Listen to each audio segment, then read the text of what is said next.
The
also offer a special prayer for the continued health and strength of former President Rodrigo Duterte. Pagdasal po natin ang kalusugan at kalagayan ni Tatay Digong. May he continue to find strength in your presence. As we approach the recess, we pray that this brief pause will allow us time to reflect, renew our strength, and return with greater dedication to continue the work entrusted to us. We also lift up to you every Filipino, especially those who are struggling, those seeking hope, and those working tirelessly to provide for their families. May your guidance and protection always be upon our nation. Tulungan po natin yung mga kababayan natin na walang-wala, yung mga mahirap, kesa magsiraan po sa isa't isa. All this we ask in our holy name. Amen. Amen. The Coro Nueva Era will lead us in the singing of the Philippine National Anthem, and the group will also render a song entitled Iisang Bangka.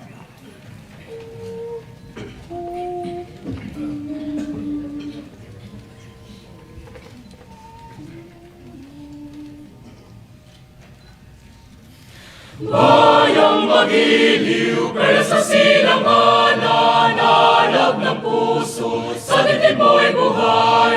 Lupang hinirang, tuyang ka ng magiting, sa manlulupi, di ka pasisi. Sa dagat at bundok, sa simoy at sa langit mong bugaw, may nilagang tula at awit sa paglayang minamahal.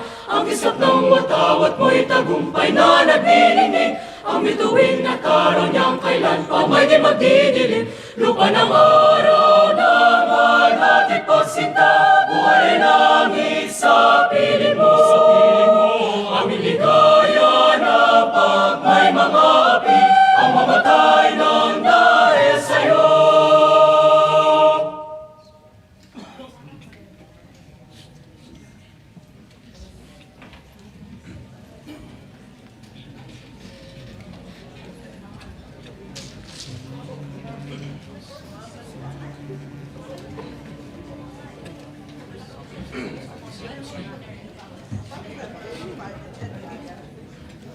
Sa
Thank you.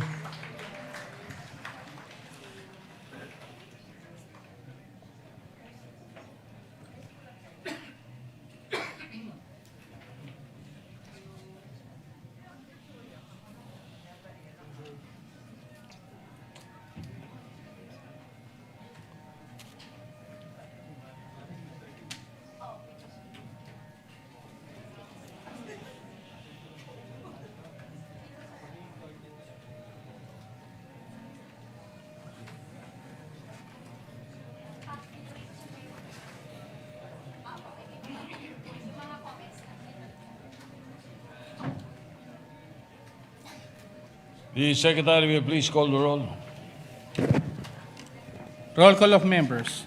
The Honorable Senator Aquino, Senator Cayetano Alan, Senator Cayetano Pia, Senator De La Rosa, Senator Ejercito, Senator Escudero, Senator Estrada, Senator Gatchalian, Senator Go, Senator Hontiveros, Senator Lacson, Senator Lapid, Senator Ligarda, Senator Marcoleta, Senator Marcos, Senator Padilla, Senator Pangilinan, Senator Tulfo Erwin, Senator Tulfo Rafi, Senator Villanueva, Senator Villar Camil, Senator Villar Mark, Senator Subiri.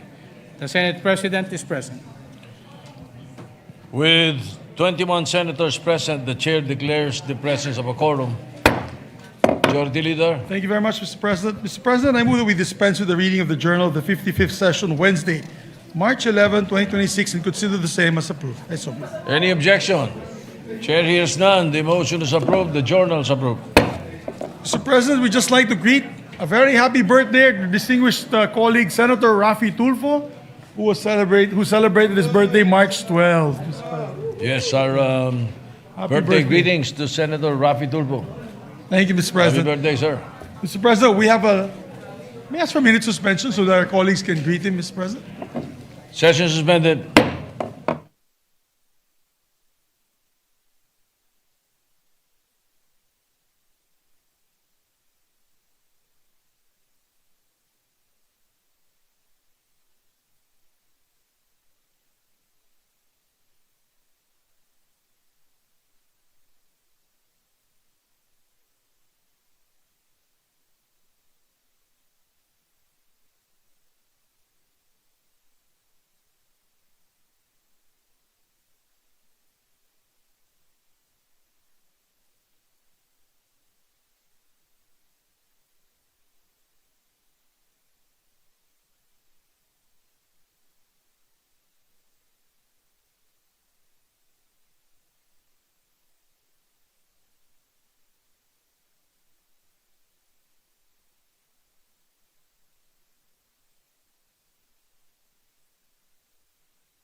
The session is resumed. With you, the Majority Leader, would you like to take advantage of the... Thank you very much, Mr. Members President. Maybe we present. can ask our colleagues to settle down a bit.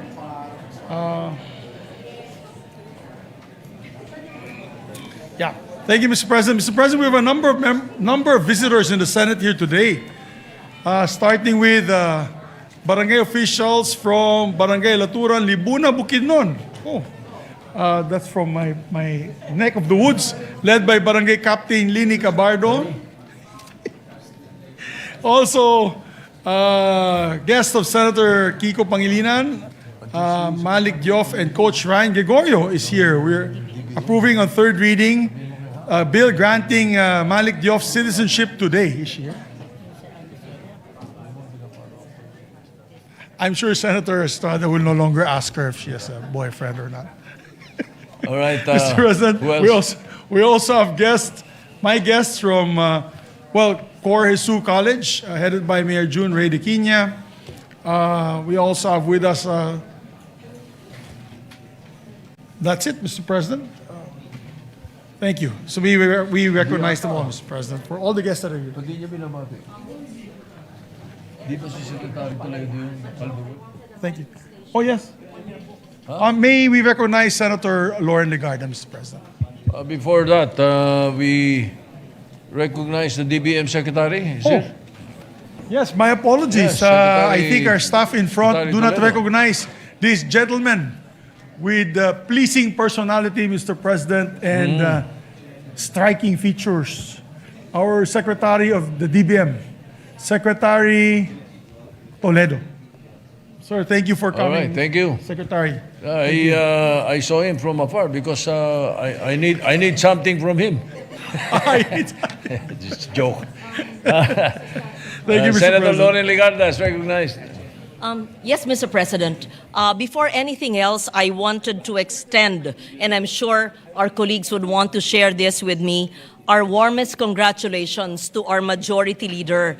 Maybe not everyone knows that Senator Mig Subiri, he received the National Book Award in the profession category during the 43rd National Book Awards held the other day, March 14, at the Mega Trade Hall.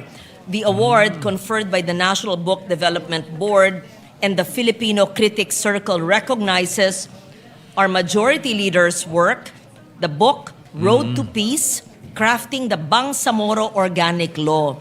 This work captures an important chapter in our nation's history and offers valuable insights into the legislative and political process that helped bring lasting peace and governance to the Bangsamoro. Beyond being a distinguished legislator, Senator Subiri has demonstrated through this work a deep commitment to documenting the difficult yet meaningful journey towards peace in Mindanao. The book stands as testament to the power of dialogue, perseverance, and principled leadership in advancing national unity and reconciliation.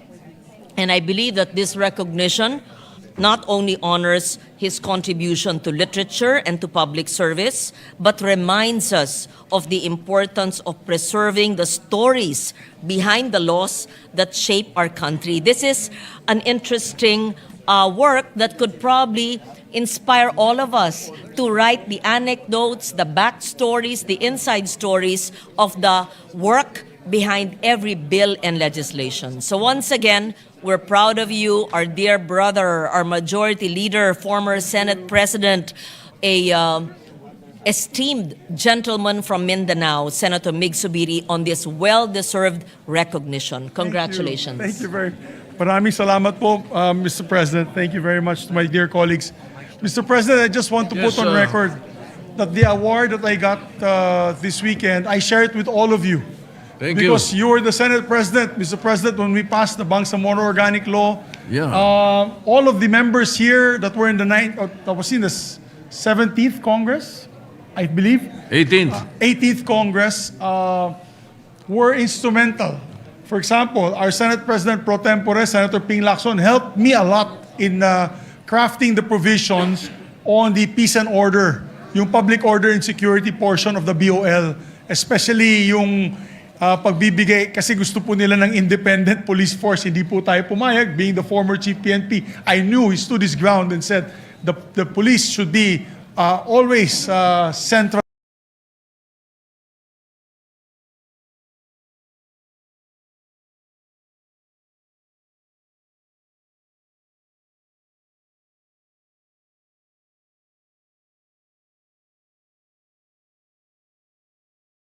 amendments to that. Senator Coco Pimentel helped me in crafting the provisions on particularly the constitutionality, the legal provisions. Senator Risa Ontivero, even Senator Chis Escudero helped us with the legal language, Senator Risa, Senator Lauren, Senator JV, Senator Bam. Marami, halos lahat, And if Mr. you President. and if you recall, I Halos have the lahat biggest tumulong. I have the biggest contribution because I changed the name. That's correct, Mr. President. That is correct. Of the Changed title. the title. That's correct, Mr. President. And at the time, itim pa yung mga book natin noon. Oh yeah. Nung pinasok pa natin yan. We Wala pa yung pandemic. almost passed a law that was unconstitutional if we did not include autonomous region of Muslim Mindanao Yes, in the and Bangsamoro. we thank also for Yeah. we also thank the Supreme Court for declaring it constitutional, Mr. Yes. President. That's the most So important. congratulations on your award. Thank you, You sir. are a true red-blooded ninja. Salamat po, sir. Thank you, Mr. President. Mr. President, Mr. President, I move that we approve on third reading several measures before we take up other matters. Mr. President, I move that we approve Senate Bill number 1719, and ask the Secretary to read the title of the measure. Yes, any objection? Hearing none, the Secretary will read the title of the measure and conduct a roll call vote for third reading on Senate Bill 1719. Please proceed. An act declaring the month of April every year as the Philippine Veterans Month. Roll call of members. Senator Aquino, Senator Cayetano Alan, Senator Cayetano Pia, Senator De La Rosa, Senator Ejercito, Senator Escudero, Senator Estrada, Senator Gatchalian, Senator Go, Senator Hontiveros, Senator Lacson, Senator Lapid, Senator Ligarda, Senator Marcoleta, Senator Marcos, Senator Padilla, Senator Pangilinan, Senator Tulfo Erwin, Senator Tulfo Rafi, Senator Villanueva, Senator Villar Camil, Senator Villar Mark, Senator Subiri, Senate President Soto III. With 21 affirmative votes, no negative votes, no abstention, Senate Bill 1719 is approved on third reading. Congratulations are in order to the Joel sponsors Dirida. and the authors. Mr. President, I move that we approve on third reading Senate Bill number 1908. I so move, Mr. President. Any objection? Hearing none, consideration of Senate Bill 1908 is in order. The Secretary will read the title of the measure and conduct a roll call vote. An act mandating law enforcement officers to use a body-worn camera during law enforcement operations, providing penalties for violations and appropriating funds for the poor.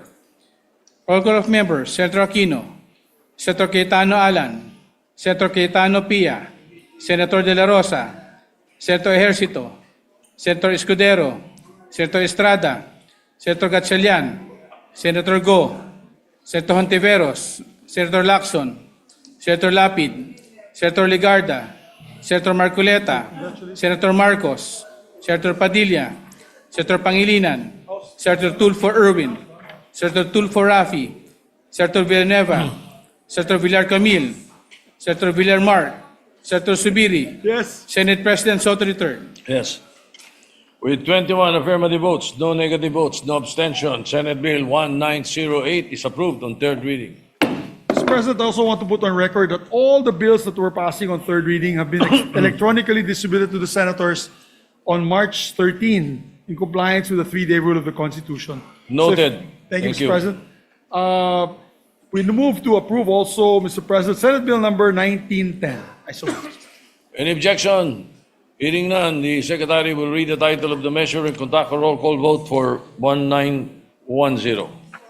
An act providing for a free financial literacy education for overseas Filipino workers and their families. Roll call of members. Senator Aquino, Senator Cayetano Alan, Senator Cayetano Pia, Senator De La Rosa, Senator Ejercito, Senator Escudero, Senator Estrada, Senator Gatchalian, Senator Go, Senator Hontiveros, Senator Lacson, Senator Lapid, Senator Ligarda, Senator Marcoleta, Senator Marcos, Senator Padilla, Senator Pangilinan, Senator Tulfo Erwin, Senator Tulfo Rafi, Senator Villanueva, Senator Villar Camil, Senator Villar Mark, Senator Subiri, Yes. Senate President Soto III. With 21 affirmative votes, no negative votes, no abstention, Senate Bill 1910 is approved on third reading. Majority Leader. I move to approve on third reading Senate Bill number 1917, Mr. President. Any objection? Chair hears none. Senate Bill 1917, the Secretary will read the title of the measure and conduct a roll call vote. An act providing for protection of remittances of overseas Filipino workers.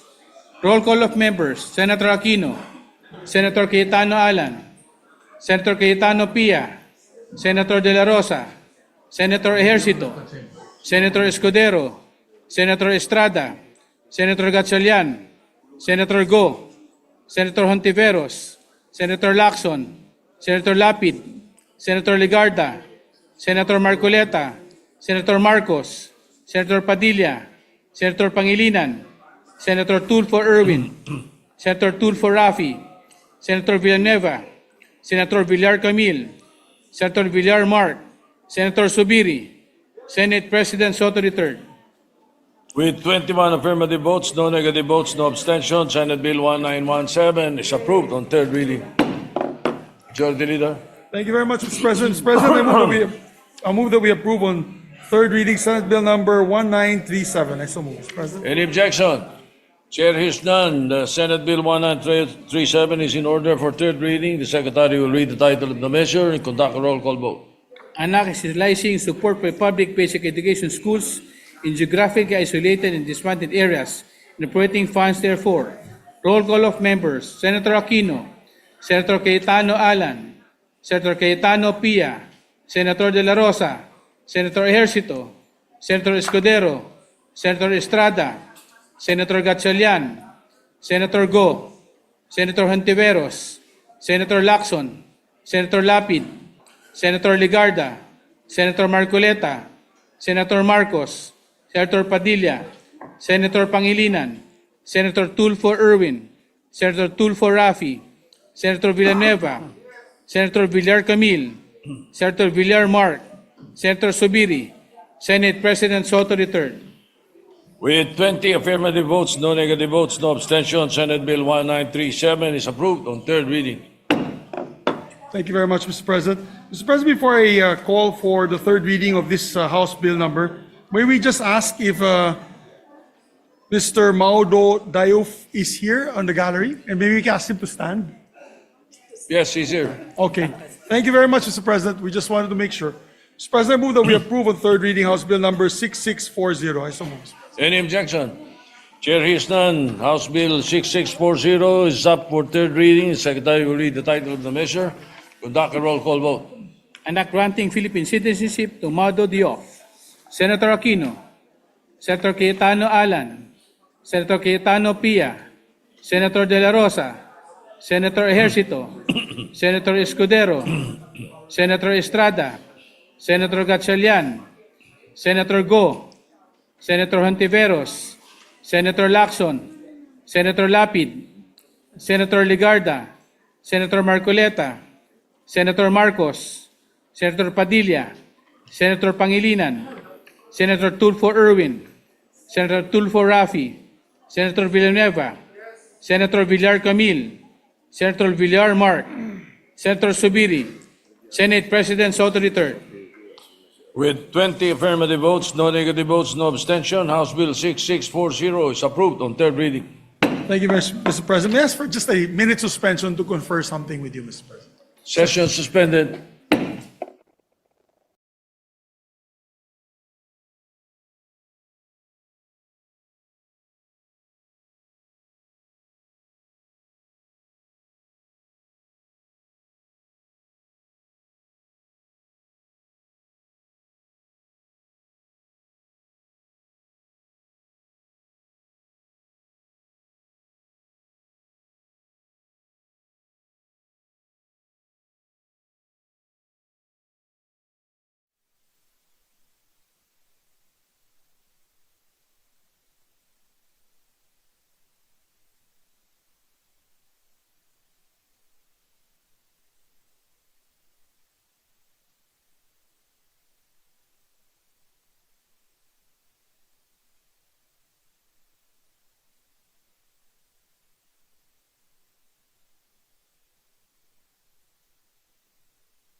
Oo.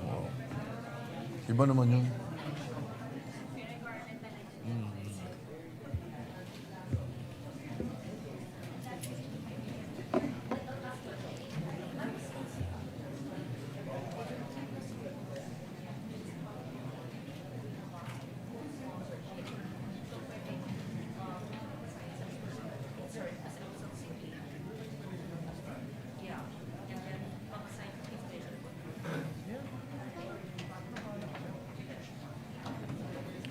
Session resumed. Thank you very much, Mr. President. Majority Leader. Mr. President,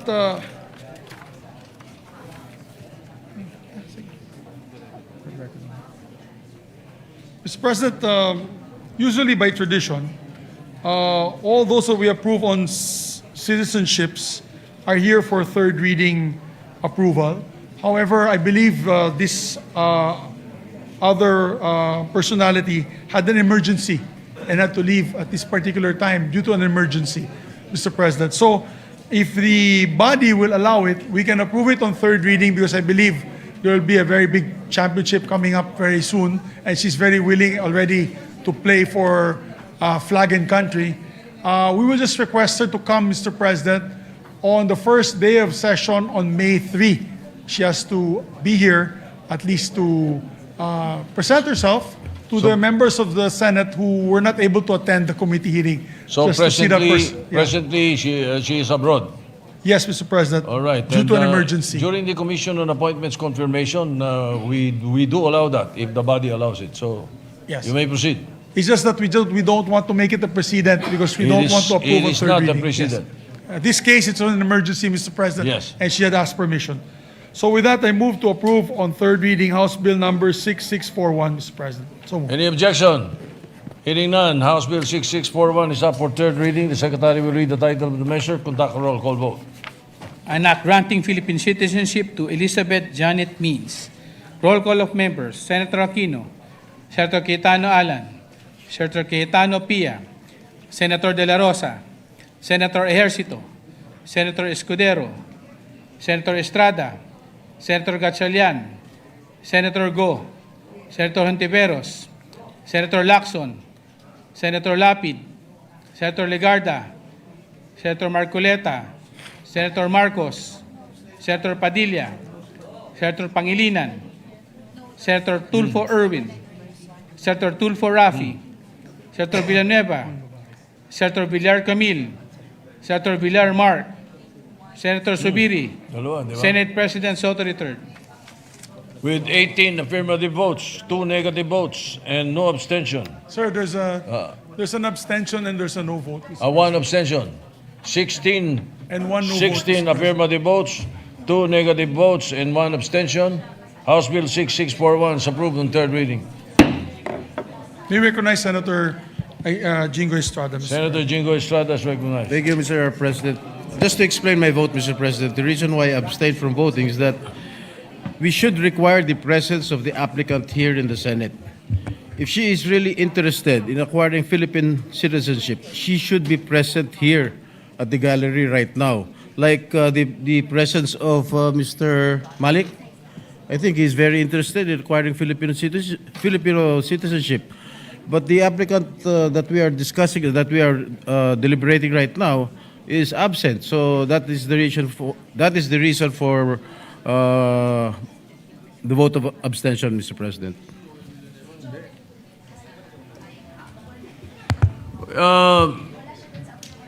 May we know the vote of Senator Villanueva?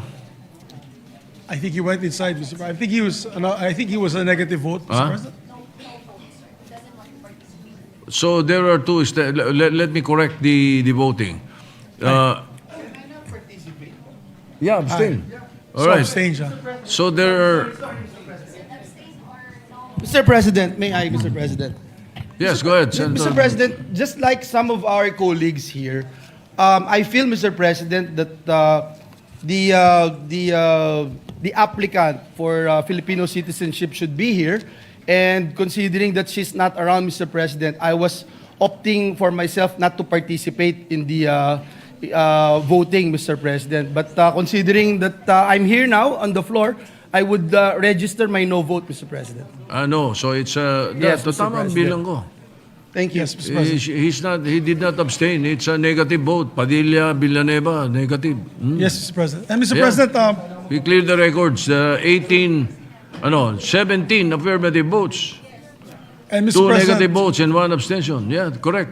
and if I What may I be said allowed was to correct. explain as well, it's I vote yes with a heavy heart because I really, as you are and I am, we are both stickler for the rules and traditions of the Senate. Yes. I only note that there's going to be a championship coming up very, very soon, and the good sponsor, Senator Kiko Pangilinan, had appealed to me if we can actually dispense with that Yes. particular tradition.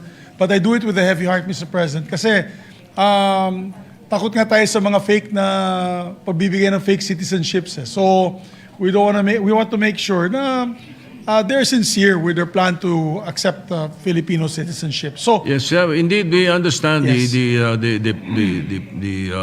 resolution or the manifestation of the gentleman. But again, because of the necessity of the hour, that is the reason that we took on the tradition also in the Commission on Appointments, where we approve, even if they're not present, if there is a valid reason. And the valid reason is she's in California because of a family emergency. emergency. So Mr. that's the President, reason that we took it up and took it on the floor.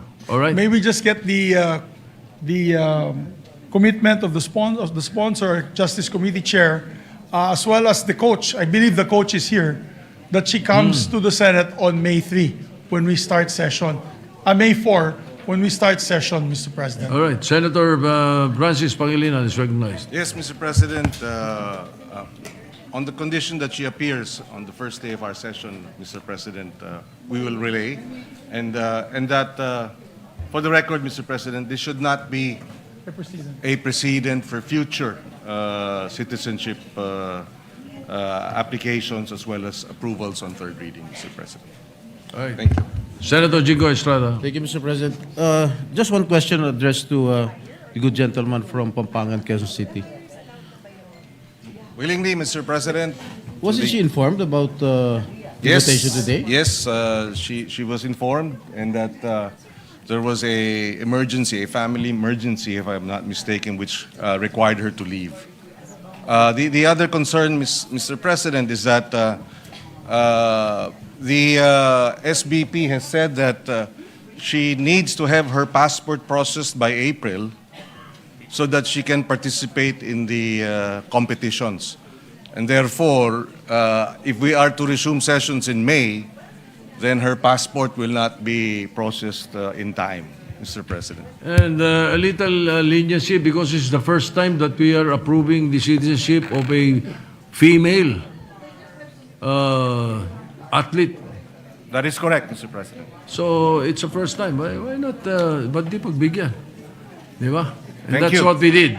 That is what we did. Thank you, All Mr. right. President. It coincides with Women's Month, and we just had a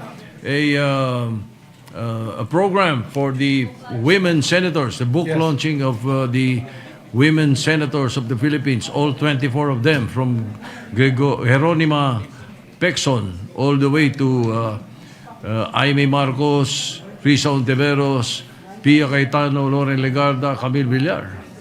That is correct, Mr. President. And the principal author of this measure is Senator Pia Cayetano. Yes, yes. All right. Thank you, Majority Leader. Thank you very much, Mr. President. As long as we have an understanding that it won't happen again, Yes. so that we have to make sure that all those who were seeking for citizenship must be here at least on third reading. And if they're not here, then we will defer. On the next batch, we will make sure that we will defer their approval. Thank you, Mr. President. We have several senators who wish to give their explanation of votes, starting with Senator Raffy Tulfo, our birthday boy, Mr. President. May we recognize Senator Tulfo. Senator Raffy Tulfo is recognized.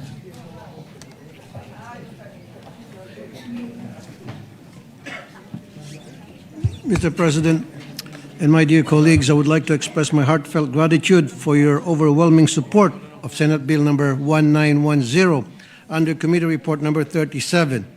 This bill which provides free financial literacy education for overseas Filipino workers and their families, mark another significant step forward in safeguarding the well-being of our migrant workers. The approval of this bill on third reading demonstrates our unwavering commitment to supporting OFWs, not only concerning their physical health and safety, but also in protecting their hard-earned money. We all recognize that these earnings are the result of their hard work and determination abroad. Although this legislative measure may appear simple and brief, it represents a substantial advancement toward helping OFWs secure their futures. By promoting financial literacy, we enable our migrant workers to make wise monetary decisions, avoid predatory financial scams, invest wisely, and build financial security for themselves and their families. And with the passage of Senator Joel's OFW Remittance Protection Act, makakasiguro ang ating mga kababayang OFWs na mas lalo pang mapangalagaan ang kanilang pera na bunga ng kanilang di mapantayang dugo, pawis at sakripisyo. Mr. President, dear colleagues, again, thank you so very much for supporting this bill. May we continue to reciprocate the sacrifices made by our OFWs. Good afternoon. Thank you again, Mr. President. The Majority Leader, I understand you wanted to call a caucus. Yes, Mr. President. We just have a couple of other members who wish All right. to explain their vote. But may I just remind our dear colleagues, after this, we'll have an all-member caucus. We can suspend for a few minutes to discuss very important priority measures, Mr. President. As requested by Senator Pia Cayetano. That's correct, Mr. President. Mr. President, I move that we recognize Senator Joel Villanueva for his explanation. Senator Joel Villanueva is recognized. Thank you, Mr. President. Thank you to our dear Majority Leader. Mr. President, may I just insert into the records some of the bills that I wanted to explain my vote. But for the meantime, Mr. President, may I just manifest my vote on SBN 1917. Mr. President, distinguished colleagues, the measure we have just approved on third and final reading is rooted in a simple but profound objective to do what is good for our fellow Filipinos, particularly for the millions of overseas Filipino workers whose sacrifices sustain countless families and contribute significantly to the progress of our nation. With the passage of Senate Bill number 1917, or the Overseas Filipino Workers Remittance Protection Act, this chamber has taken a meaningful step towards safeguarding and hard-earned remittances of our migrant workers and ensuring that the fruits of their labor reach their loved ones fairly and transparently. Ginoong Pangulo, sa gitna po ng patuloy na tensyon at sigalot sa gitnang silangan, kung saan marami sa ating mga OFW ang nagtatrabaho, napapanahon na po ang pagpasa ng panukalang ito sapagkat pinapatibay nito ang ating pangako at tungkuling pangalagaan ang bunga ng kanilang sakripisyo at tiyakin na makarating ng buo sa kanilang mga pamilya ang kanilang pinaghirapang kita. This bill introduces important safeguards. It ensures reasonable oversight on remittance fees and services, requires transparency in exchange rates and related charges, and strengthens financial literacy programs for OFWs and their families so that their hard-earned income can translate into long-term financial security and sustainable livelihood. Mr. President, at this point, please allow me to express my sincerest thanks to the members of this august chamber for their support and cooperation in the passage of this measure.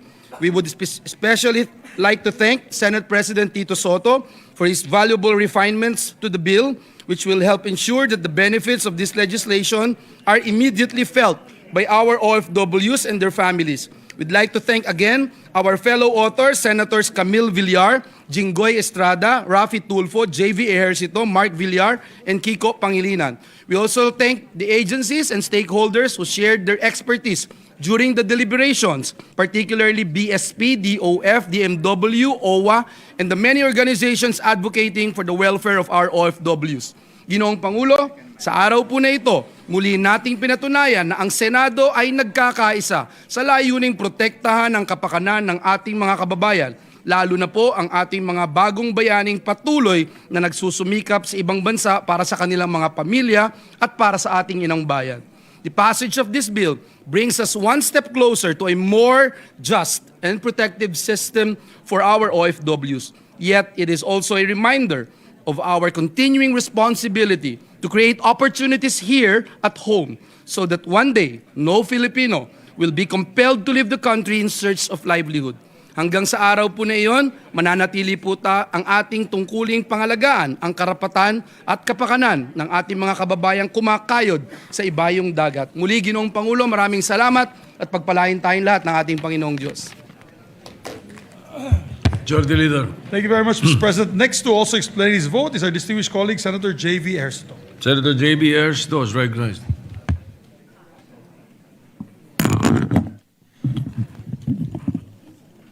Mr. President, magandang hapon po. Sa pagpasa sa third reading ng Senate Bill number 1908, pinapakita natin ang ating kolektibong mitiin na bumabalangkas ng balanseng mga mekanismo upang pareho maprotektahan ang kapakanan at karapatan ng mga sibilyan at magbibigay rin ng malinaw at makatarungang panuntunan para sa ating mga alagad na batas sa pagsagawa ng kanilang mga tungkulin. This bill is a product of our collective efforts to strengthen transparency and accountability in legitimate law enforcement operations. Civilians will be protected from alleged irregularities in raids, and while law enforcers will not be accused of corruption and tampering. Sa paggamit ng body-worn cameras, maalis ang pagdududa laban sa ating kapulisan kasabay ang pangangalaga sa karapatang pantao ng ating mga mamamayan. Sa bawat operasyon ng ating kapulisan, may body-worn camera na magsisilbing saksi sa lahat ng mga pangyayari. Ngunit hindi lamang ito sa isang ordinaryong witness, kundi isang witness na impartial. Sa huli, umaasa po tayo na ang panukalang batas na ito ay magiging mahalagang hakbang tungo sa pagpapalakas ng tiwala ng publiko sa ating mga institusyon at law enforcement officers at sa pagtataguyod ng isang tapat na sistema. Maraming salamat po, Mr. President. Thank you. Majority Leader. Yes, thank you, Mr. President. May we recognize once again Senator Rafi. Senator Rafi Tulfo, yes. Mr. President, my dear colleagues, I vote yes on this measure requiring the use of body-worn cameras by our law enforcement officers during law enforcement operations. Simple lamang po ang layunin ng panukalang ito: truth, transparency, and accountability.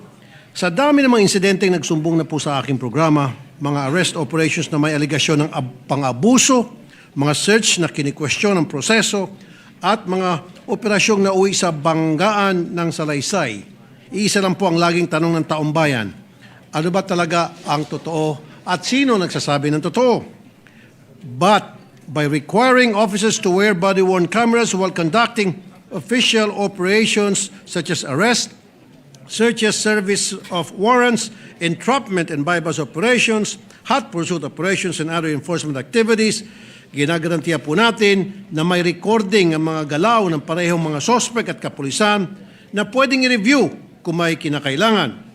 Hindi po ito laban sa kapulisan.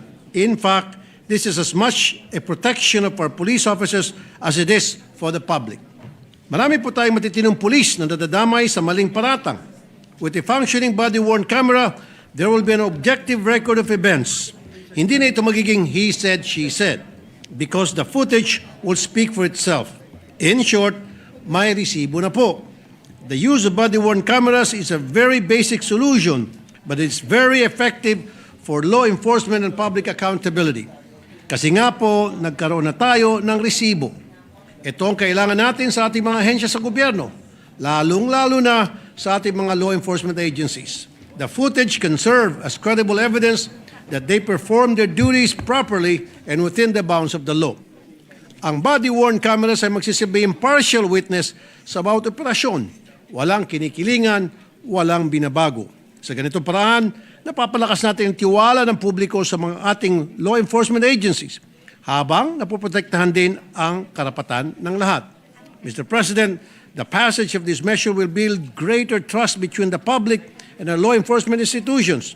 Transparency strengthens accountability, and accountability strengthens public confidence. I would like to thank the principal sponsor of this measure, Senator J.V. Ejercito, for fast-tracking the passage of this measure.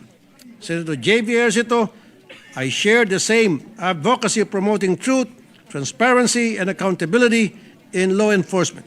Mr. President, it is with pride that I cast my vote yes. Thank you, Mr. President. Thank you very much, Mr. President. Mr. President, next to explain his vote. her vote rather, is Senator Lauren Legarda. Senator Lauren Legarda is recognized. Thanks, sir.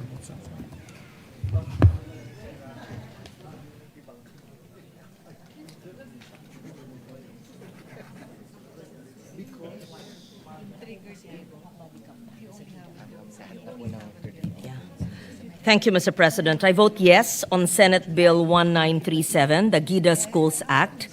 As principal author of this measure, which institutionalizes support for public basic education schools in geographically isolated and disadvantaged areas, I respectfully seek the permission of the sponsor, Senator Bam Aquino, to be made a co-sponsor thereof.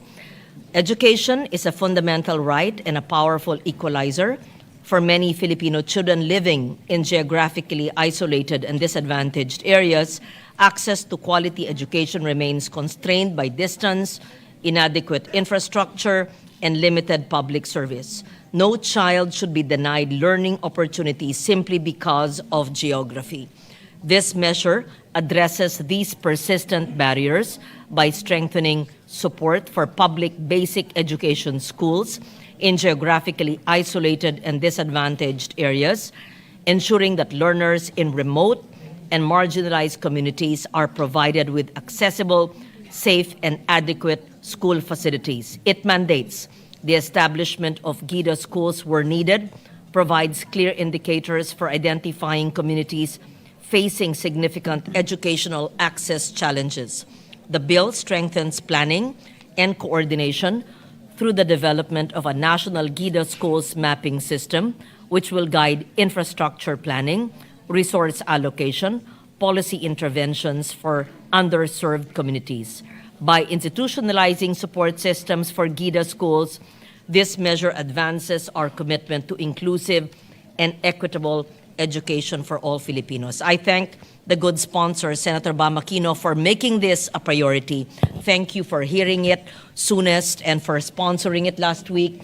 I apologize, I was not able to read my co-sponsorship because I was on sick leave last week. I would just like to put on record as well. Remember, I'm sure you've seen it online, the video of children walking through the side of a mountain where there was a mud flow by a river somewhere in Cebu. I hope that these bills and policies don't end up just ink on paper, but that particular GIDA school in that barangay in Cebu is addressed immediately. It may not have been in the GAA 2026 budget, but I'm certain that the DepEd has some funds which can be used and that the DPWH or perhaps the DBM Secretary said the LGSF can address that issue. It's something that went viral, then what? This is a GIDA school policy. It will take time before we put our words into action. But we have the GAA 2026, naka-FLR pa yata lahat, pero sana yung LGSF ay mabigay sa particular school na yon at marami pa pong gaya noon sa iba't ibang lugar. Thank you, Mr. President. Majority Leader. Thank you. And I also conferred with Senator Bam Aquino. He gladly accepts the co-sponsorship request of our distinguished colleague. And the timing is perfect because we have also the Secretary of DBM here with us today, Mr. President. I hope that they prioritize these last mile schools, but it's a different name now. I believe Senator Bam called them. What is the geographically isolated and disadvantaged areas? GIDA or GIDA, Mr. President. Whatever.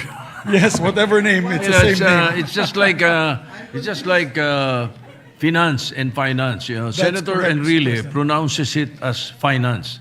I pronounce it as finance. Yes. Now, when I checked Webster, the American pronunciation is finance, but the British pronunciation is finance. Yes, Mr. President. Yeah, so we're both right. It's like tomato and tomato. Tomato and tomato. Anyway, it's all the same one. It's all the Senator same. Francis Pangilinan is recognized. But I believe, Mr. President, whether it is British or American, it is both isolated. Neither British or American pronunciation would be isolated, Mr. Correct. You are absolutely right. Thank you, Mr. President. Next to explain their vote, Mr. President, Senator Mark Villar. Senator Mark Villar is recognized.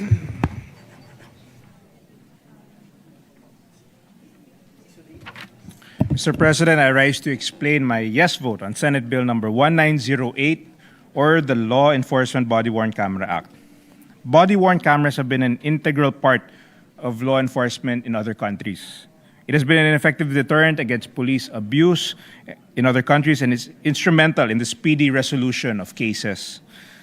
Mr. President, this bill is also timely and responsive in the midst of the hyper-digital era, where every occurrence from a simple traffic incident to a legitimate police operation are captured and documented by camera-enabled devices.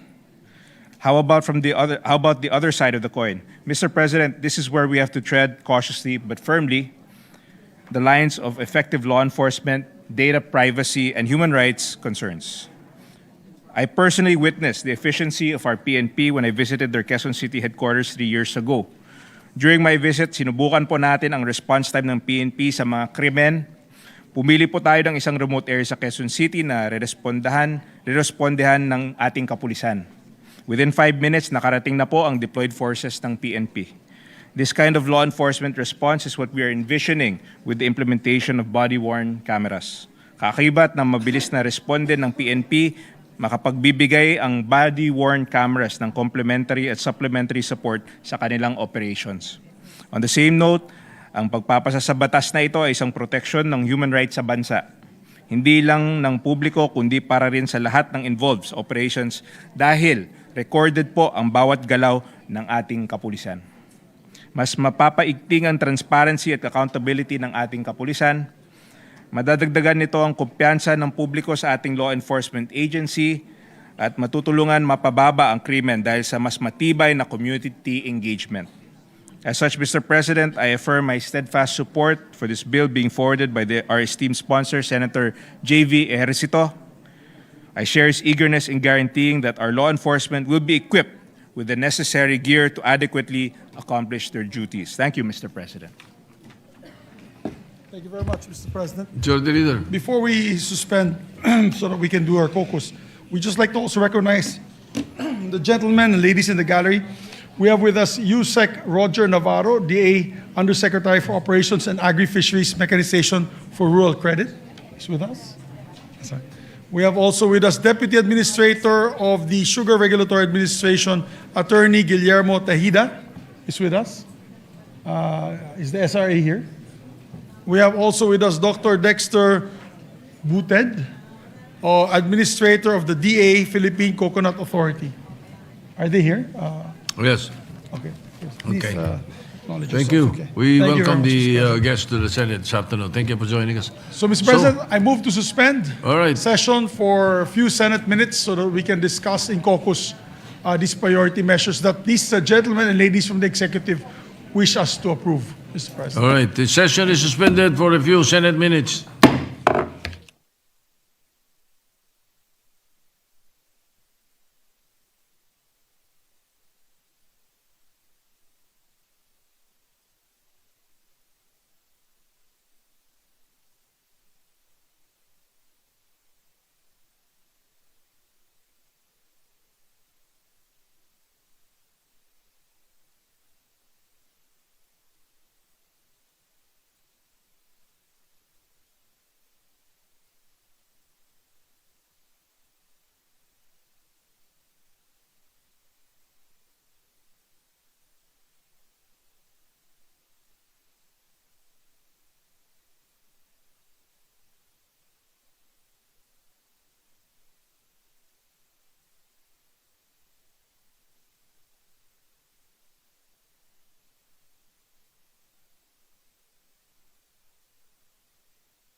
Thank you, Mr. President. Majority Mr. Leader. President, I move that we proceed with the reference of business. Secretary will proceed with the reference of business. Mag-alam mo na konti.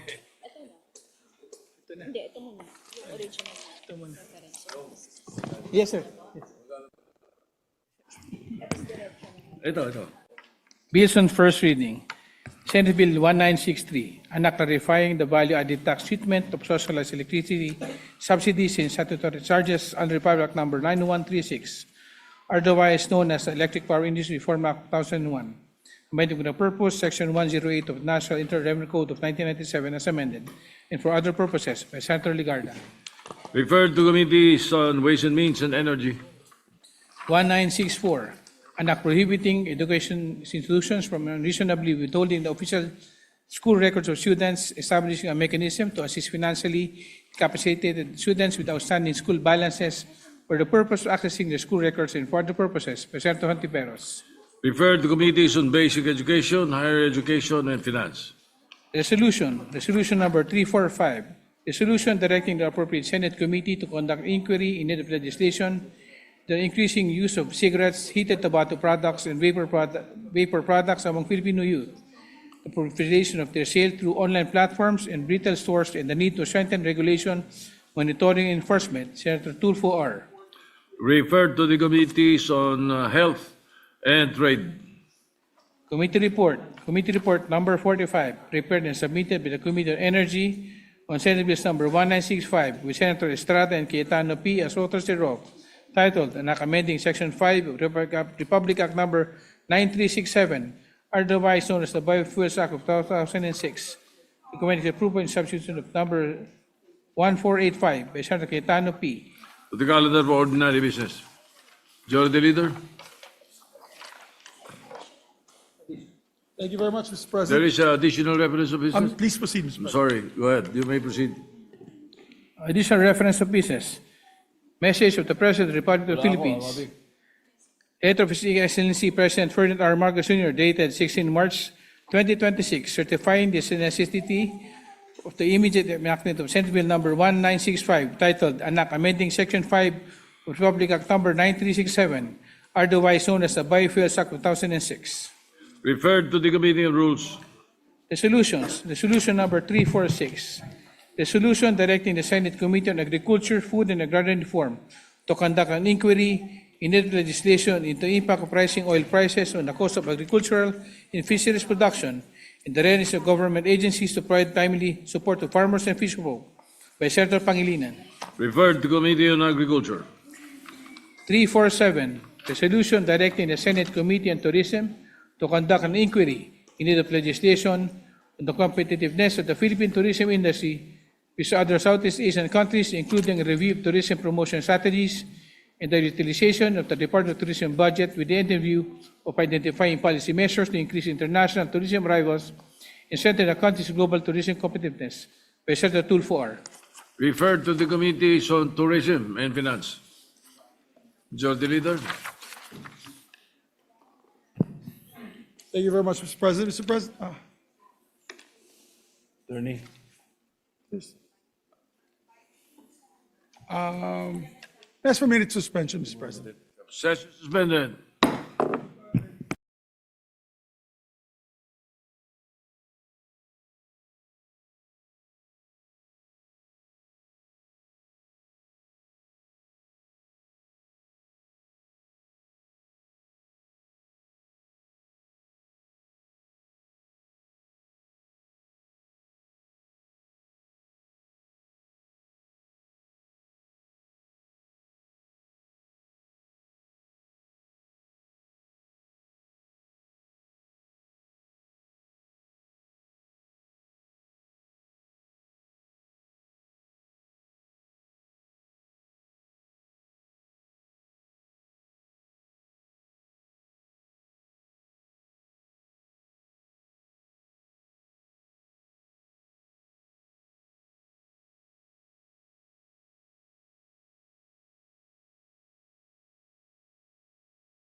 May I move for additional reference of business, Mr. There is a second additional reference of business. You may proceed, Secretary.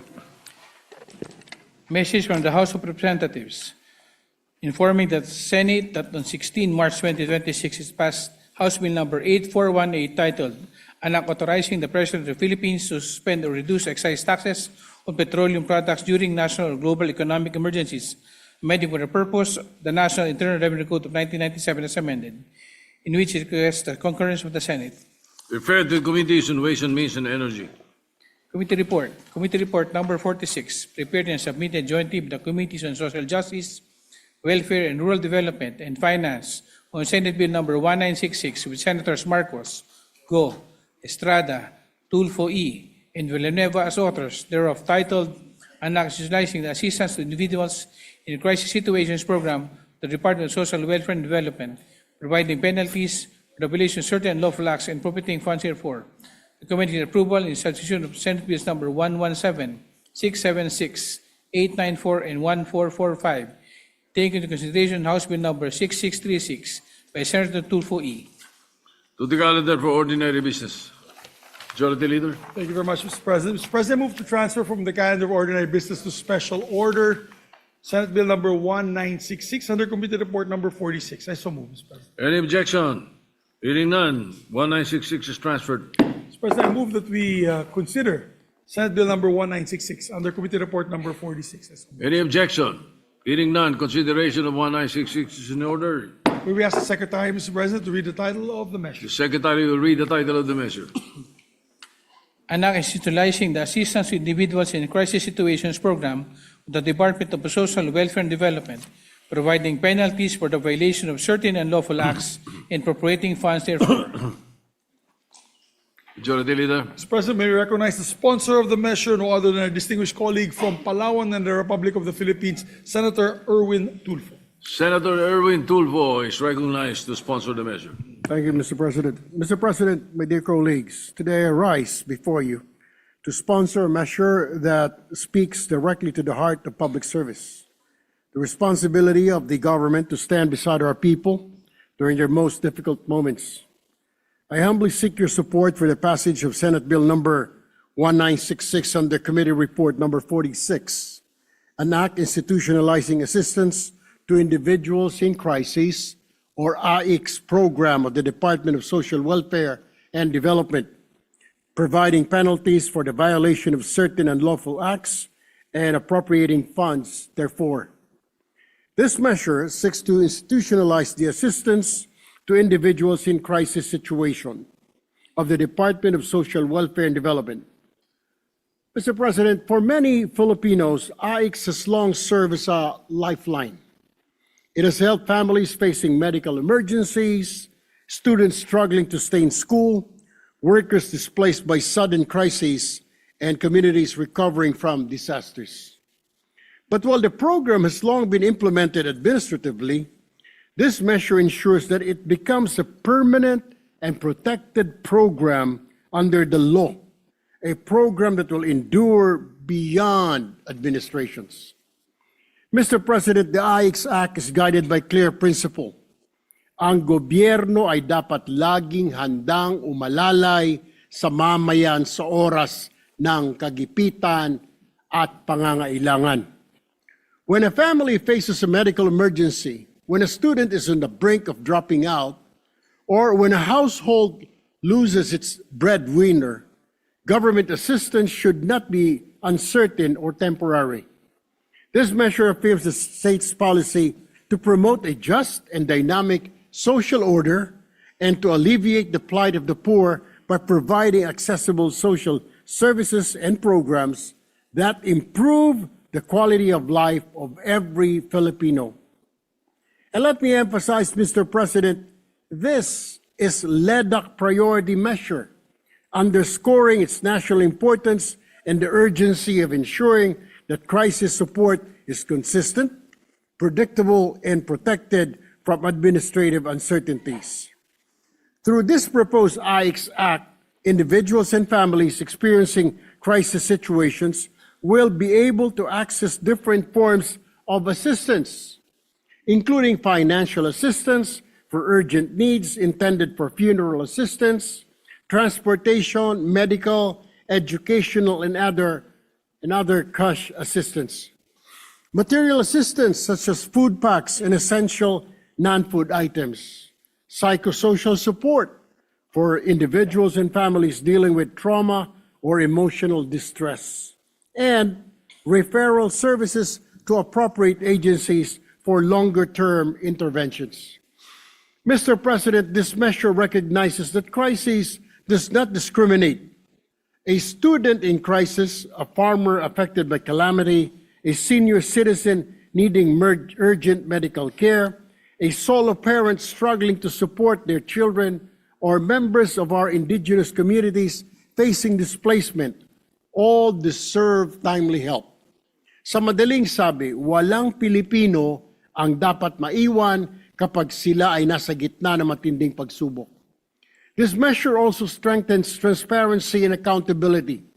It clearly provides that the distribution of assistance shall be handled by DSWD, ensuring that aid reaches the rightful beneficiaries based on professional social worker assessment. More importantly, the measure explicitly prohibits political involvement in the distribution of assistance. No elected official, political party, or candidate may participate in or influence the distribution of aid. Political signage, branding, or imagery will not be allowed. Mga kasama, malinaw ang mensahe ng batas na ito. Ang tulong ng gobyerno ay hindi dapat nagiging instrumento ng politika. The measure also seeks to establish an integrated program delivery system in coordination with the Department of Information and Communications Technology to modernize service delivery, ensure data privacy under Data Privacy Act of 2012, and prevent duplication or abuse of assistance.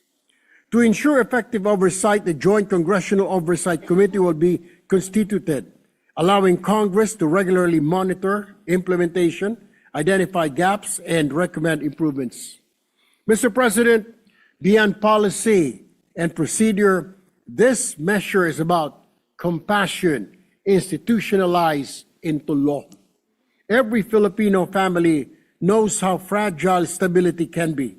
One illness, one accident, one disaster can push a household into crisis. And when that moment comes, our people should not feel alone. Sa oras po ng pangangailangan, dapat maramdaman ng bawat Pilipino na may pamahalaang handang umagapay at tumulong. By institutionalizing AICS, we ensure that assistance is systematic, fair, transparent, and insulated from political interference, so that help reaches those who truly need it at the time they need it most. Mr. President and dear colleagues, this measure is not merely about providing aid. It is about affirming a fundamental promise of governance, na ang pamahalaan ay kakampi ng mamayan lalo na sa panahon ng krisis.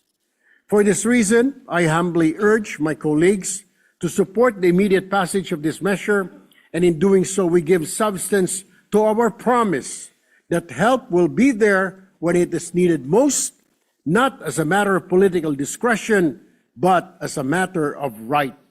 Maraming salamat po, Ginoong Pangulo.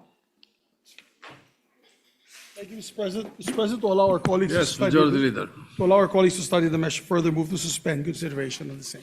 Any objection? Hearing none, consideration of the measure suspended. Pwede na tayo mag-second.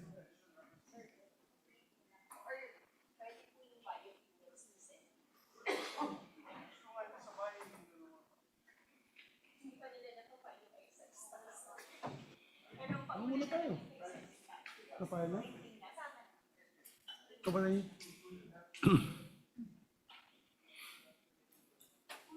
Napaya na pero...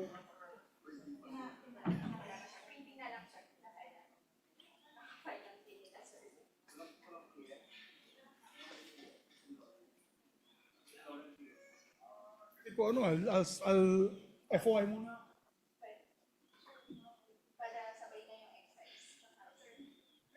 Yes, for a minute suspension, Mr. President. Session suspended.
Move for additional reference of business, Mr. President. The third additional reference of business, Secretary, proceed.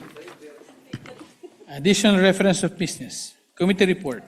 Committee report number 47, prepared and submitted jointly by the Committees on Basic Education, Ways and Means and Finance on Senate Bill number 1981 with Senators Aquino, Legarda, Gatchalian, Cayetano AP, Estrada, Villar M, Pangilinan, Villanueva, and Tulfo are as authors thereof titled, and establishing the private basic education voucher program, appropriating funds therefore, appealing for the purpose, Republic Act number 6728, otherwise known as the Government Assistance to Students and Teachers in Private Education as amended. Recommending its approval and substitutions of Senate Bills number 128, 309, 364, 422, 10373, 1710, 1841, 1848, and 1895, taking into consideration House Bill number 4744 in the privilege speech of Senator Win Gatchalian delivered 18 February 2026 entitled Expanded Government Assistance to Students and Teachers in Private Education Act by Senator Aquino.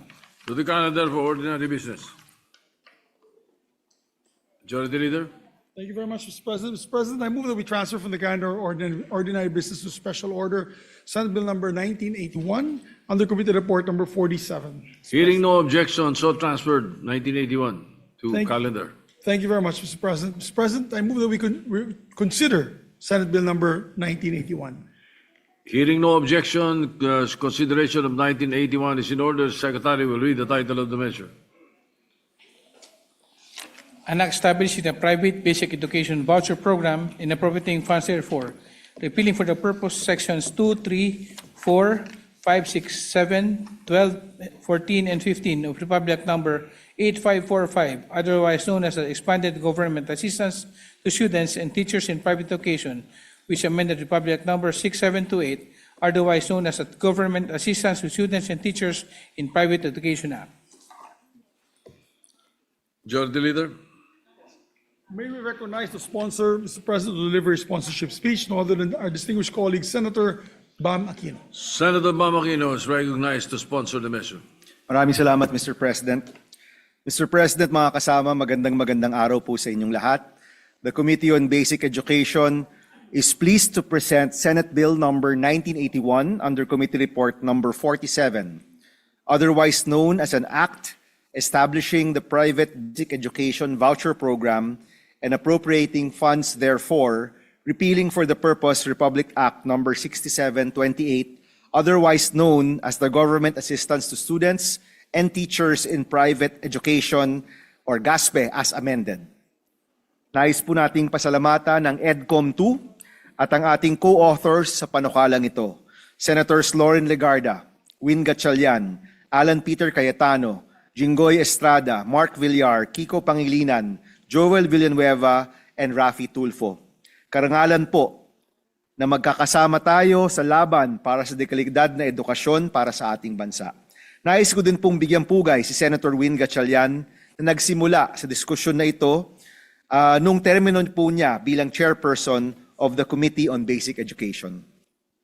Mr. President, mga kasama, ayon po sa EDCOM 2 report, umaabot sa 165,000 ang kulang na silid-aralan sa ating bansa. Ngunit ang hinala po natin, mas malaki pa ang aktual na kakulangan. Marami tayong mga classroom na overcrowded at sumasailalim sa shifting classes. May mga sira-sira na at ang iba naman, deklarado ng condemned o hindi na po ligtas na gamitin. Nung huling linggo lang, nabalita po muli ang mga mag-aaral na kailangang lumangoy sa ilog, tumawid sa marupok na tulay at maglakad ng ilang oras makarating lamang sa paaralan. Kulang at siksikan ng ating mga silid-aralan. Ngunit habang tinutugunan po natin ang pagsagawa ng mga bagong classroom na nakita na po natin sa CAP Bill at ngayon po sa ating 2026 GAA, nais rin po natin magbigay ng iba pang mga opsyon.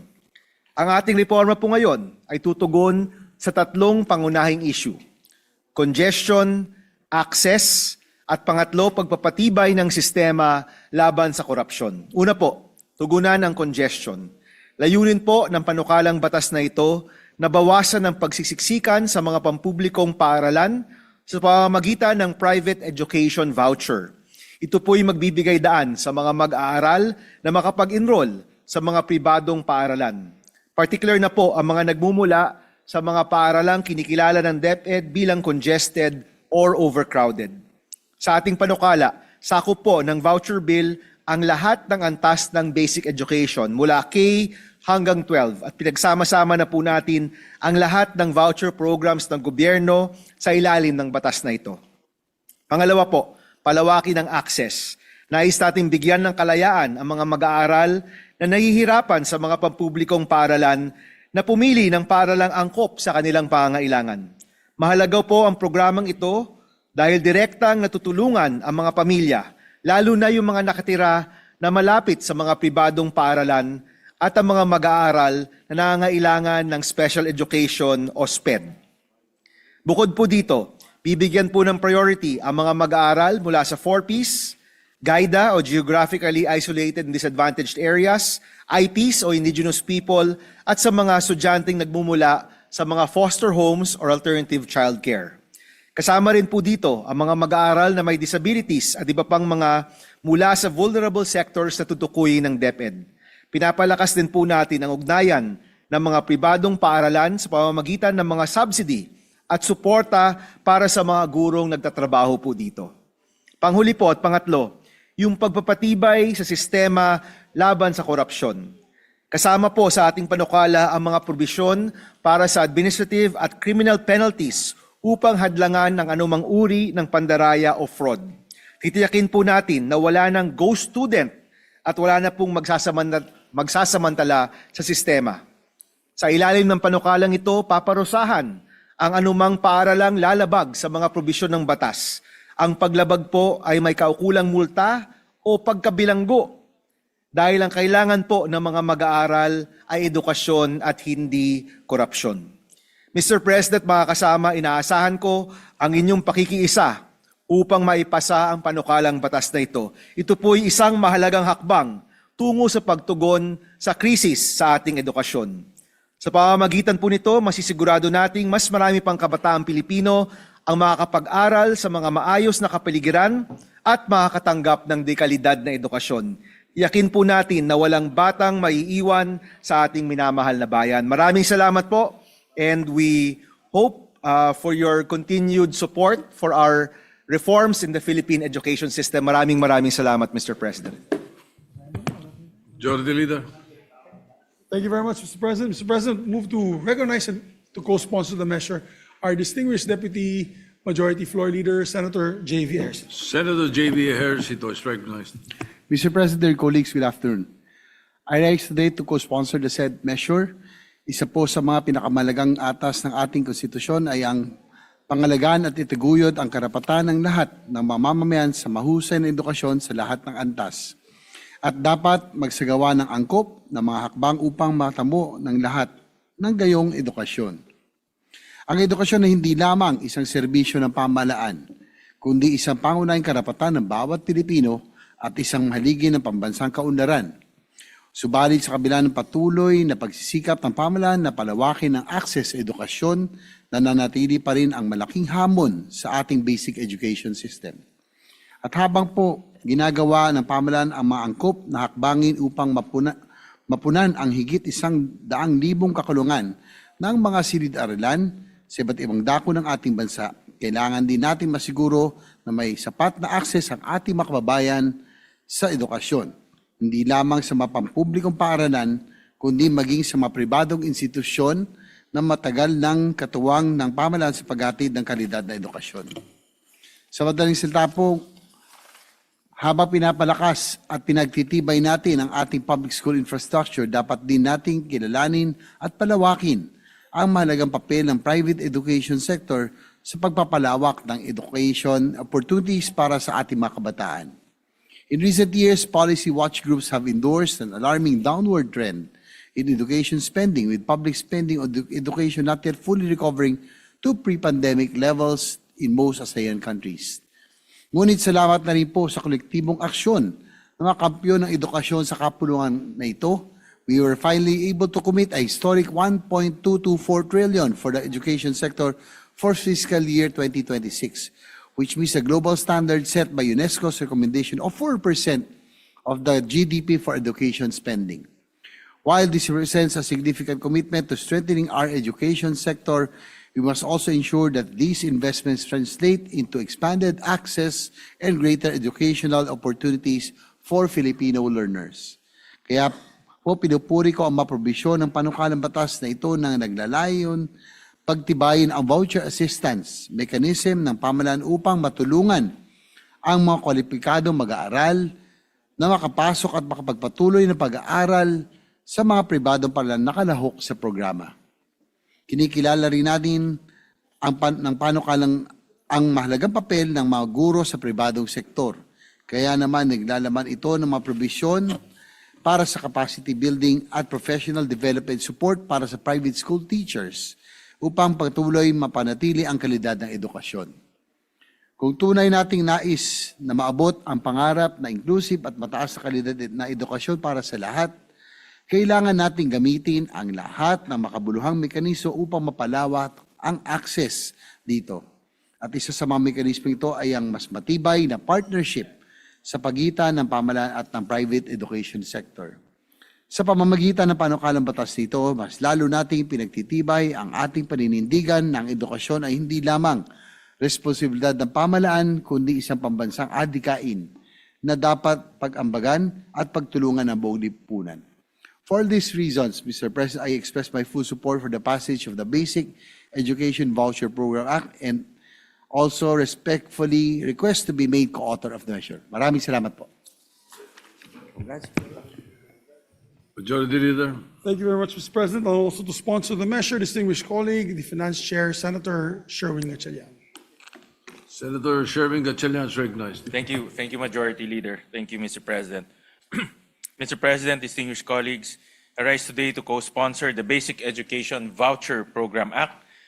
The right to education is one of our most cherished constitutional duties. We stand at a historic moment in our nation's history with an unprecedented budget of 1.3 trillion pesos to the sector, and this is not simply a question of funds. Ang edukasyon ang nagsisilbing susi sa isang magandang kinabukasan para sa ating kabataan at sa ating bayan. Ang makapagtapos ang tanging pangarap ng bawat magulang para sa kanilang mga anak. Dahil para sa karamihan ng ating mga kababayan, ang edukasyon ang aahon sa kanila sa kahirapan. For this reason, we must ensure that the programs we fund are effective, accountable, and responsive to the needs of our learners. This is precisely the objective of the measure before us today. The Basic Education Voucher Program Act seeks to establish clear, transparent, and responsive assistance to decongesting our public classrooms by awarding vouchers to qualified learners so that they can transfer to accredited private basic education institutions.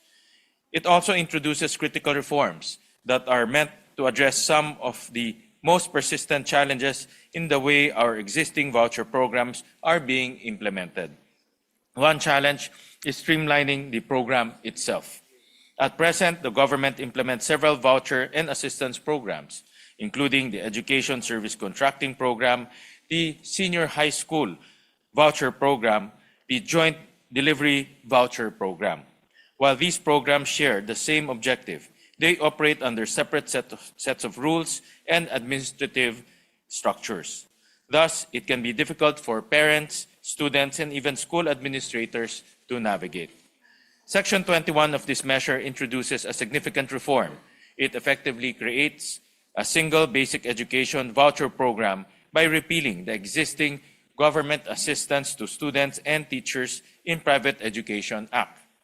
This creates a clean slate that simplifies the process.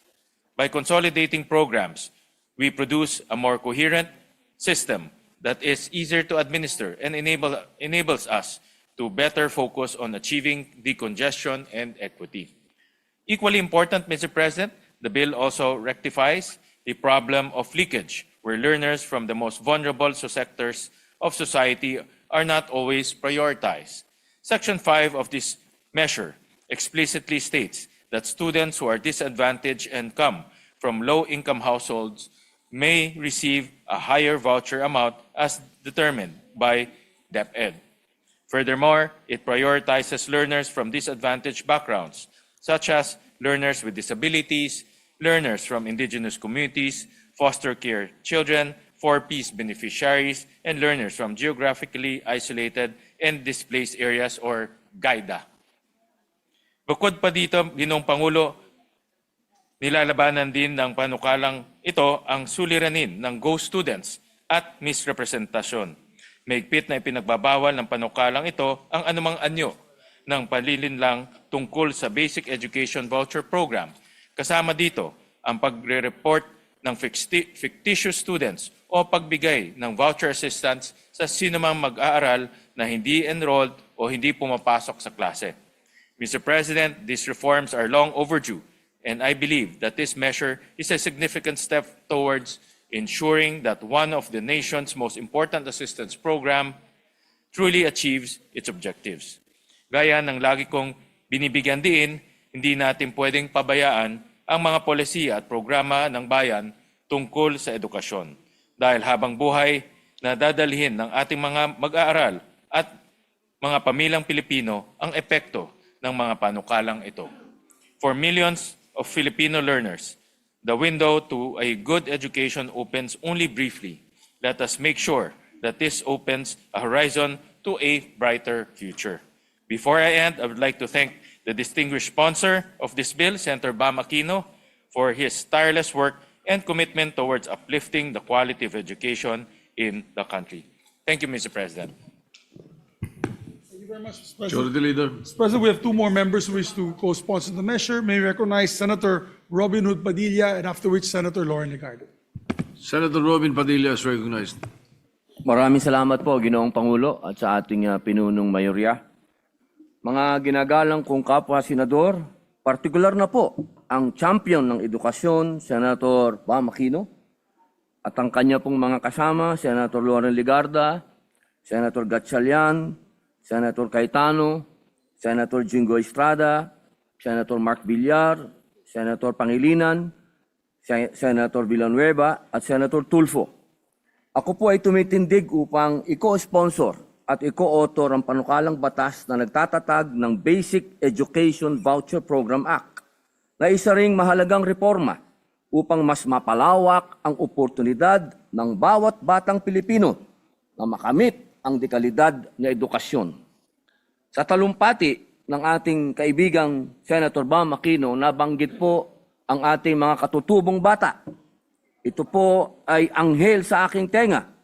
Sa pamamagitan ng Senate Bill number 1981, mas pinalalakas natin ang kasalukuyang voucher program sa ilalim ng RA 6728 o ang Government Assistance to Students and Teachers in Private Education Act of 1989 upang maging mas inclusive at mas nakatuon sa mga mag-aaral na tunay na nangangailangan.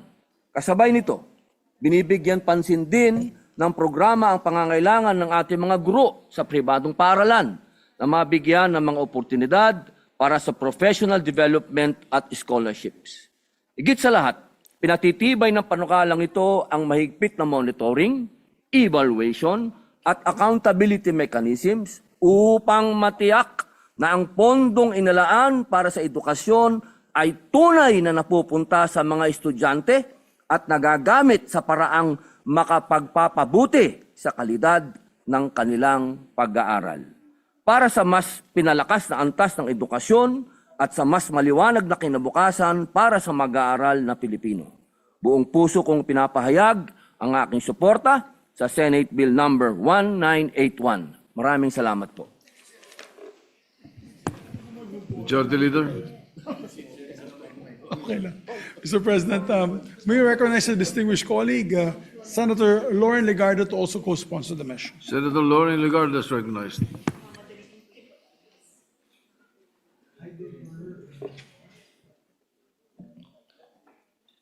Mr. President, distinguished colleagues, I rise to co-sponsor the Basic Voucher Education Act under Committee Report 47, which seeks to establish the Basic Education Voucher Program and strengthen government assistance to students and teachers in private basic education institutions. Across the country, many public schools continue to struggle with overcrowded classrooms, limited facilities, and steadily increasing enrollment. In numerous communities, particularly in urban and rapidly growing areas, students are compelled to learn in congested conditions that strain teachers, classrooms, and learning resources. At the same time, many private schools possess available capacity but remain inaccessible to families who cannot afford tuition and other school fees. This gap between available learning spaces and financial access remains a persistent challenge in our education system. The Basic Education Voucher Program Act responds to this challenge by providing targeted government vouchers that enable qualified students, especially those from low-income households and disadvantaged communities, to enroll in recognized private schools. By expanding educational choice and making use of available school capacity, the measure helps ease congestion in public schools while ensuring that more Filipino learners can study in safe and conducive learning environments.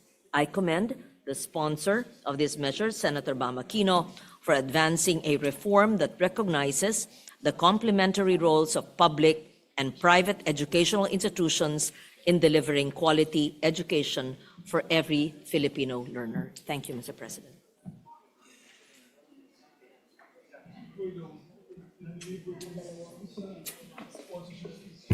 Majority Leader.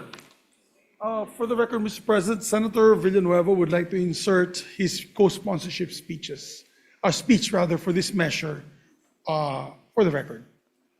All right, so inserted. And we have one.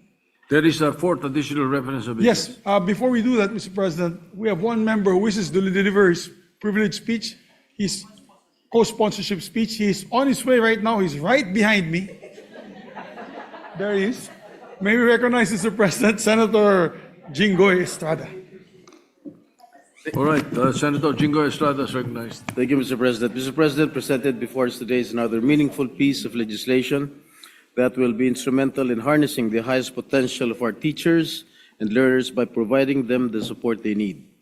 With the permission of the good chairperson of the Committee on Basic Education, Senator Bam Aquino, this representation wishes to be included as one of the co-sponsors of Senate Bill number 1981 under Committee Report number 47, or the Basic Education Voucher Program Act. This bill recognizes the role of the private sector in delivering quality and accessible education to our children and youth. While public schools are supported by the government in the form of free tuition fee, private schools are given assistance through voucher program. The immediate and most visible impact of this measure will be in the financial aspect of the students' education. Saludo tayo sa mga mag-aaral na hindi bumibitaw sa kanilang mga pangarap. Lagi natin narinig ang pangliliit o panlalait ng mga high school graduates sa ating bansa sa mga katagang high school lang ang natapos ko. Ngunit ang katotohanan, para sa karamihan ay hindi madali at hindi biro makatapos ng high school sa ating bansa. Marami sa kanila ang mula sa mahirap na pamilya at ang ilan pa sa kanila ay nagtatrabaho sa kanilang murang edad. Bukod sa oras na inilalaan nila sa pag-aaral, kailangan nila kumayod para kumita ng pambili ng pagkain. Kaya para sa kanila, ang pagtatapos ng high school ay dapat na hangaan at parangalan. While we commonly see students who come from low-income or disadvantaged families in public schools, it does not mean that all students in private schools are better off. Many of them are struggling to make both ends meet, but are surviving to stay in school, hoping for a brighter future. At present, the government provides them financial assistance pursuant to Republic Act number 6728, or the Government Assistance to Students and Teachers in Private Education Act, which was enacted into law in 1989. It was amended by Republic Act number 8545, or the Expanded GASTPE Act in 1998. However, these laws are no longer attuned to the current times. Hence, the proposed Basic Education Voucher Program Act amends the current laws and provides for more responsive qualifications and guidelines to implement the program. The proposed measure will also benefit the teachers in the private sector. Recognizing their essential role in delivering quality education, the bill provides them with the much-needed and much-deserved salary subsidy, trainings, and scholarships. An equally important expected consequence of the bill is the decongestion of students from the public schools. Accessibility of education in private schools will invite even indigent students to enroll there. In authoring Senate Bill number 1073, which was considered in this committee report, this representation intends to empower our students. I enjoin our colleagues to support the Basic Education Voucher Program Act as another relevant step to address our challenges in our education system. In the same light, I'm hoping that the committee will soon deliberate on the proposal to abolish senior high school to make secondary education more accessible and affordable. Thank you, Mr. President. Majority Leader. There being no other members who wish to sponsor the measure, I move that we suspend consideration to allow our colleagues to study the measure further, Mr. President. Hearing no objection, consideration of the measure is suspended. Thank you very much, Mr. President. Mr. President, I move that we... not suspend, no, sponsorship. Biofuels, tsaka excise tax.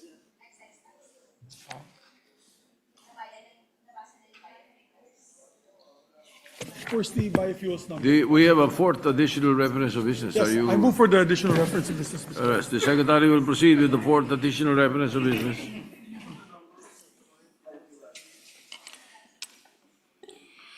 Additional reference of business. Committee report number 48, prepared and submitted jointly by the Committees on Ways and Means and Energy on Senate Bill number 1982 with Senators Ejercito, Marcos, Aquino, Lapid, Villanueva, Cayetano P., Cayetano AP, Tulfo E., Escudero, Pangilinan, and Legarda as authors thereof titled, an act allowing the automatic suspension or reduction of excise tax on petroleum products, amending for the purpose Article 148 of National Internal Revenue Code of 1997 as amended.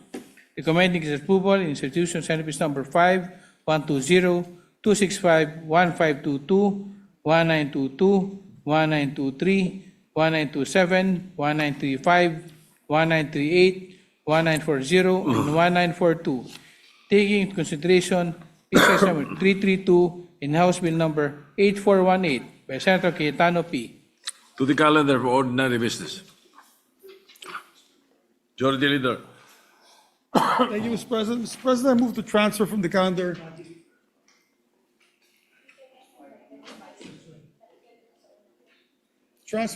of ordinary business to special order Senate Bill number 1965 under committee report number 45. I so move, Mr. President. Any objection? Hearing none, consideration, the 1965 is transferred. Thank you, Mr. President. I move that we consider Senate Bill number 1965. Consideration of 1965 is in order. We ask the Secretary to read the title. Secretary will read the title of the measure. An act amending Section 5 of Public Act number 9367, otherwise known as the Biofuels Act of 2006. Majority Leader. Mr. President, I move that we recognize the sponsor of the measure, our distinguished colleague, Senator Pia S. Cayetano. Senator Pia Cayetano is recognized to sponsor the measure. Thank you, Mr. President. Mr. President, I rise to sponsor Senate Bill number 1965 under Committee Report number 45, or an act amending Section 5 of Republic Act number 9367, otherwise known as the Biofuels Act of 2006. This bill takes into consideration Senate Bill number 1485 filed by Senator Jinggoy Estrada. This proposed measure has been certified as urgent by the Executive Department. Recent developments in West Asia or the Middle East serve as a stark reminder of the Philippines' vulnerability to disruption in the global oil supply chain. When tensions rise in key oil-producing regions, the impact is quickly felt here at home in the form of higher fuel prices. When fuel prices increase, the effects ripple across the entire economy. Transportation costs rise, the movements of goods become more expensive, and ultimately it is the Filipino families who feel the greatest burden through higher prices of food and other basic commodities. Under the current law, petroleum products sold in the domestic market are required to contain a minimum percentage of biofuels. Currently, it is at 3% for biodiesel and 10% for bioethanol. These mandatory use of locally sourced biofuels were designed to reduce our dependence on imported oil, promote cleaner energy, and support local agricultural industries. However, circumstances today compel us to revisit how these mandates operate during periods of extraordinary volatility in global fuel markets. While the use of local biofuels provide environmental and agricultural benefit, it is not always the cheaper alternative. When global oil prices spike or supply chains tighten, the mandatory use of locally sourced biofuel can unintentionally contribute to higher pump prices, placing additional pressure on Filipino consumers. The proposed amendment therefore introduces a practical safeguards. It allows the President, under the recommendation of the National Biofuel Board and the Department of Energy, to temporarily suspend the mandatory use of locally sourced biofuels when the implementation of the requirement results in a significant increase in fuel prices. Such suspension may only be triggered when the price of blended gasoline and/or diesel becomes at least 5% higher than the pure gasoline or diesel fuel as a result of the mandatory use of locally sourced biofuels. This shall not exceed 1 year. Importantly, the amendment does not remove the blending requirement. Biofuels must still be blended with conventional fuels as required under the law. What the measure provides is flexibility in the source of these biofuels, allowing supply to be supplemented through importation in extraordinary circumstances. So what is the effect of suspending this mandate? The desired result is to temper the oil price increase. But we must acknowledge that suspending the mandate could greatly affect our agricultural sector, especially the farmers and the producers who depend on biofuel feedstock as a stable market for their crops. Any change in policy must therefore consider the impact on the livelihood of these farmers, as well as on the substantial investments already made in the country. The policy of prioritizing locally sourced biofuels play an important role in advancing renewable energy while supporting the livelihood of Filipino farmers, particularly those in the coconut and sugar industries that supply biodiesel and bioethanol feedstocks. For many rural communities, the biofuels program is not only an energy policy, but also an important source of economic opportunity.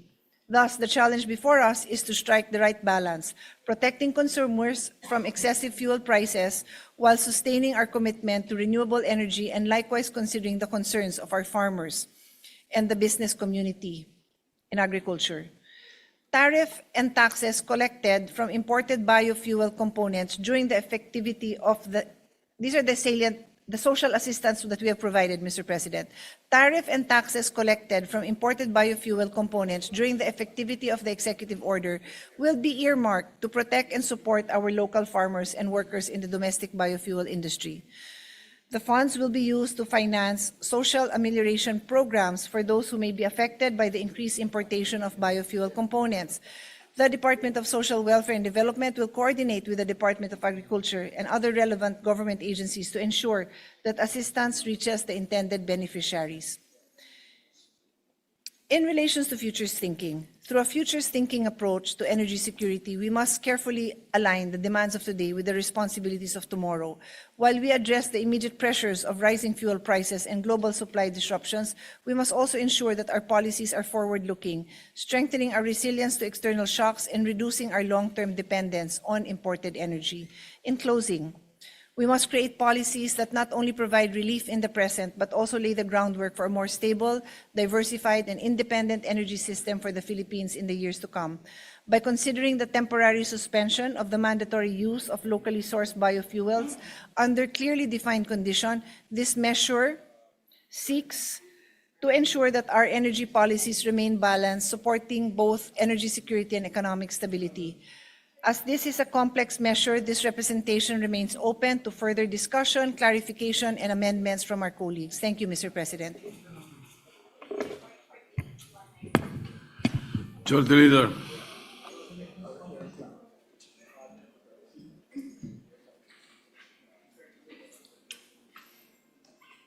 Thank you very much, Mr. President.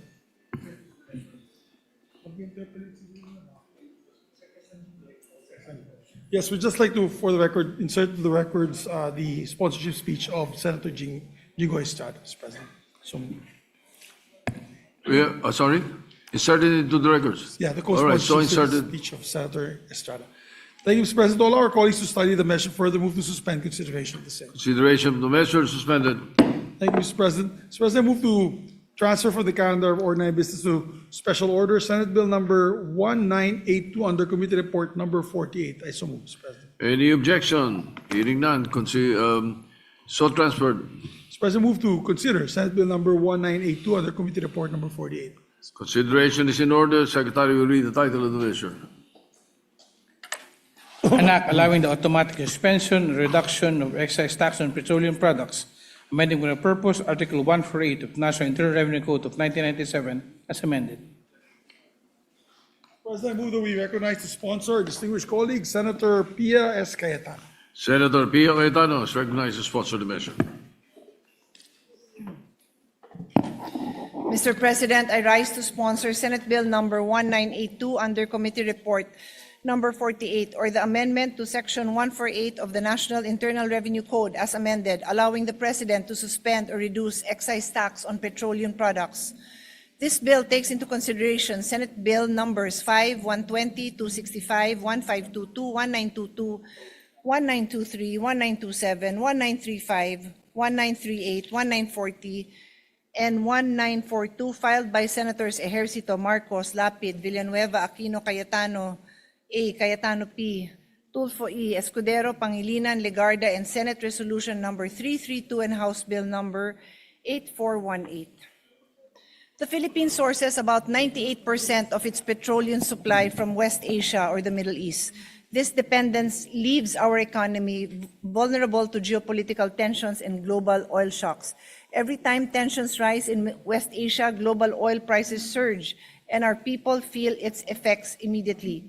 Global gasoline prices continuously rose from US $79.63 on February 27, 2026 to US $90.32 per barrel on March 2, 2026.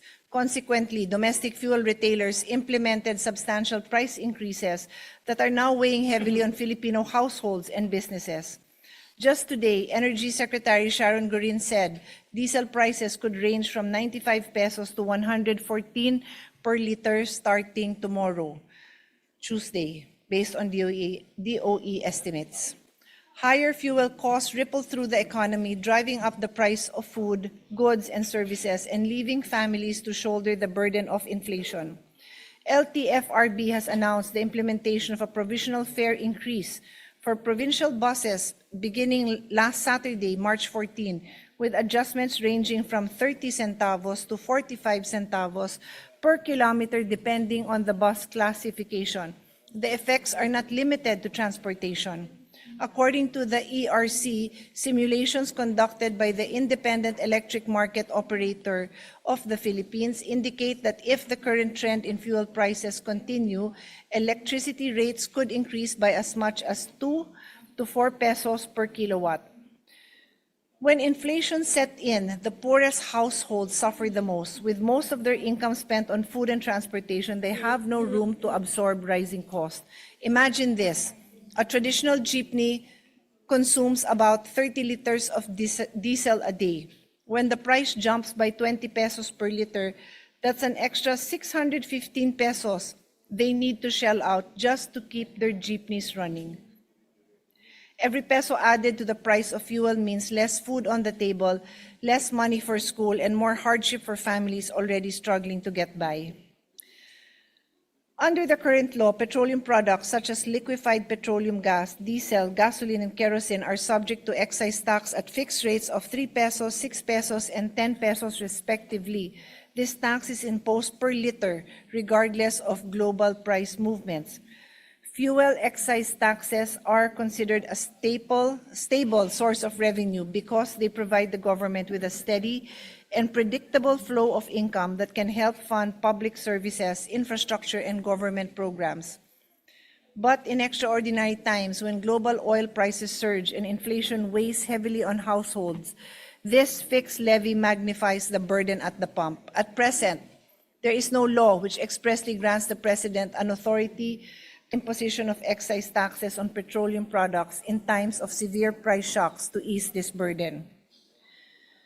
Salient points. The proposed amendment therefore establishes a mechanism allowing the President, upon the recommendation of the DBCC, in coordination with the Secretary of Energy, to temporarily suspend or reduce the imposition of excise taxes on petroleum products when the average Dubai crude oil price based on means of Platts Singapore MOPS has reached or exceeded US $80 per barrel for 1 month preceding the issuance of the suspension or reduction. Excise tax shall revert to the rate provided under the NIRC when 1 week after the 1 month average of Dubai crude oil falls below US $80 as duly certified by the DOE, or after 3 months, whichever comes first.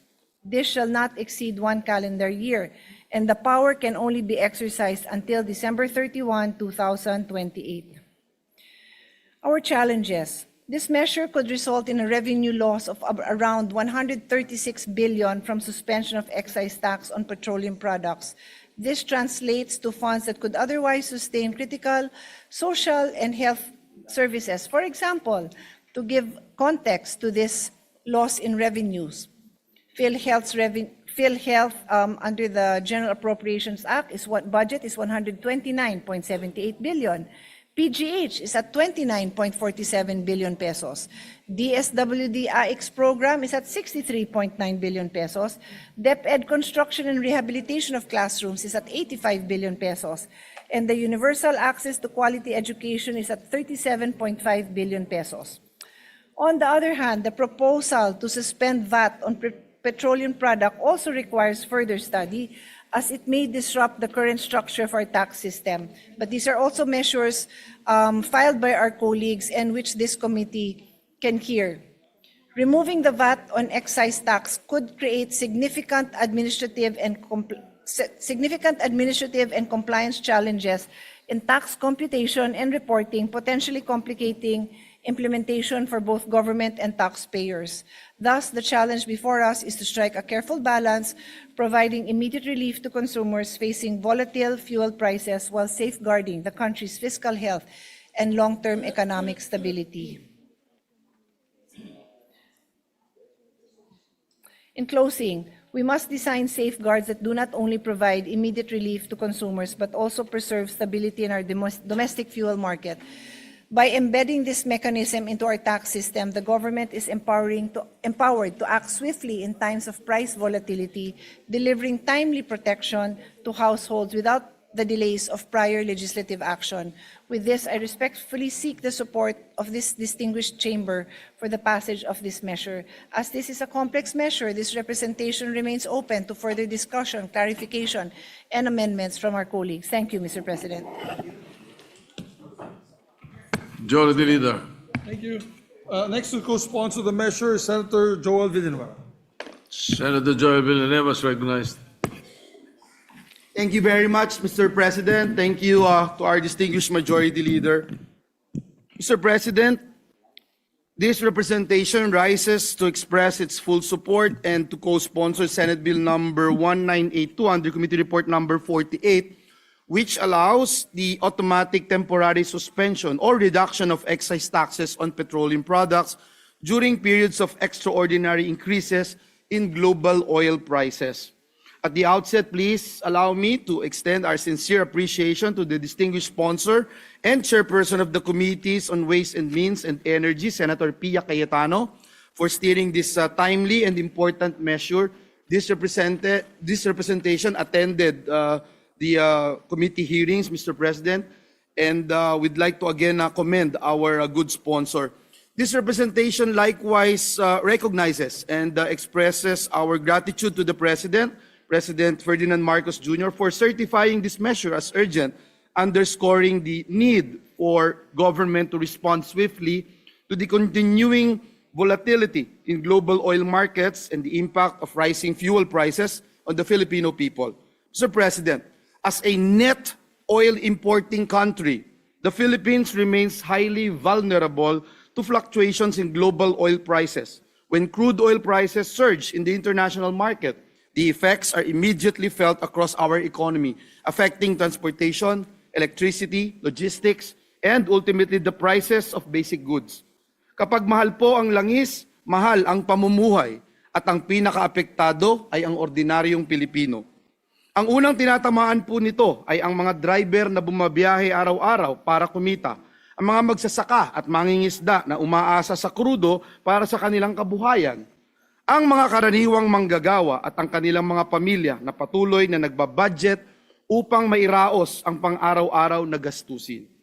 This measure introduces a rules-based, temporary, and I think it's very important to note, targeted mechanisms that allows government to act during extraordinary oil price spikes while preserving fiscal discipline. Hindi po ito permanenteng pagtanggal ng buwis, Ginoong Pangulo. Ang layunin po ng panukalang ito ay napakasimple, magbigay ng agarang ginhawa sa ating mga kababayan sa panahon ng krisis. Ito po ay isang maingat at responsabling hakbang upang mabigyan ng kaunting ginhawa ang ating mga kababayan kapag tumataas po ng husto ang presyo ng langis sa pandaigdigang merkado. Nakakatuwa kanina, Ginoong Pangulo, ang ating pagpupulong sa ating all-member caucus dito sa Senate Lounge sapagkat naipadama po ng bawat isa sa atin yung concern na dapat maramdaman ng taong bayan ang panukalang batas na ito. Bagamat tayo po ay sumusuporta din para bawasan o tignan mabuti yung pong VAT, Mr. President, mas mahalaga po sa ngayon yung pong may importanteng may magawa po ang Senado para maramdaman ng taong bayan ang pagtulong natin sa mga nangyayari sa ating paligid. Ginoong Pangulo, under this proposal, the President may suspend or reduce excise taxes on petroleum products once global oil prices reach a defined threshold, subject to recommendations of the Development Budget Coordination Committee and in coordination with the Department of Energy. Importantly, this suspension is temporary and conditional, ensuring that once global oil prices stabilize, the excise tax automatically reverts to its original rates. In other words, Mr. President, this measure strikes a careful balance. It protects Filipino consumers during periods of extreme price volatility while ensuring that government maintains fiscal responsibility. Mr. President, kapag may krisis sa pandaigdigang merkado, dapat may malinaw po na mekanismo ang pamahalaan upang protektahan ang ating mga mamamayan. This measure provides that mechanism. It sends a clear message that the government is prepared to act when extraordinary circumstances threaten the economic well-being of our people. For these reasons, this representation expresses our full support for the swift passage of this measure. Maraming salamat, Ginoong Pangulo, and may God bless us all.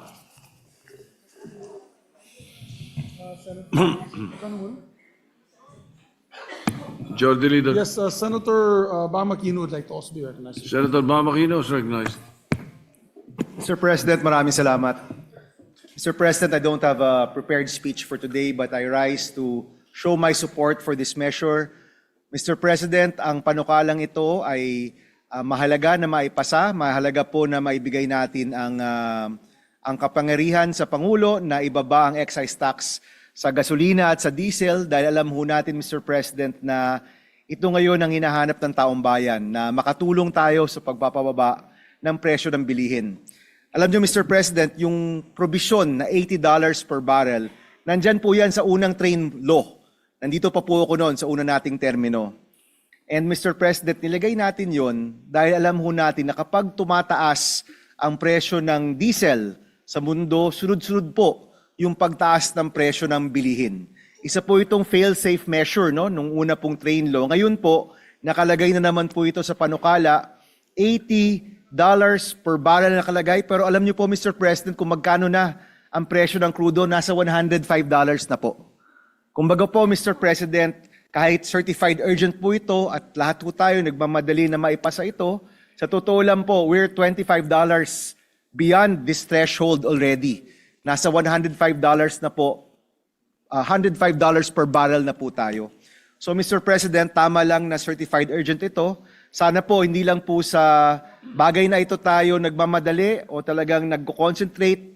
Sana po Mr. President sa lahat ng aspeto sa parating na krisis o sa krisis po na nararamdaman po natin, sana po handa ang gobyerno sa pagtugon sa pangangailangan ng tao. Alam niyo, Mr. President, sa lahat ng survey, pag tinanong po sa Pilipino, ano yung number one issue, ano po yung sasabihin? Kataasan ng presyo ng bilihin.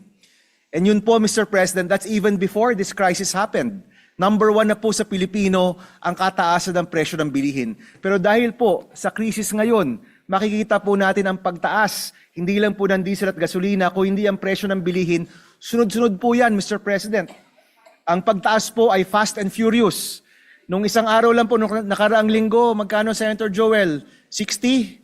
55, 60? Ngayon po nasa 80, pataas ng pataas. Who knows, Mr. President, kung nasaan tayo next week? So, Mr. President, ito pong panukalang ito, mahalaga na mapasa kaagad.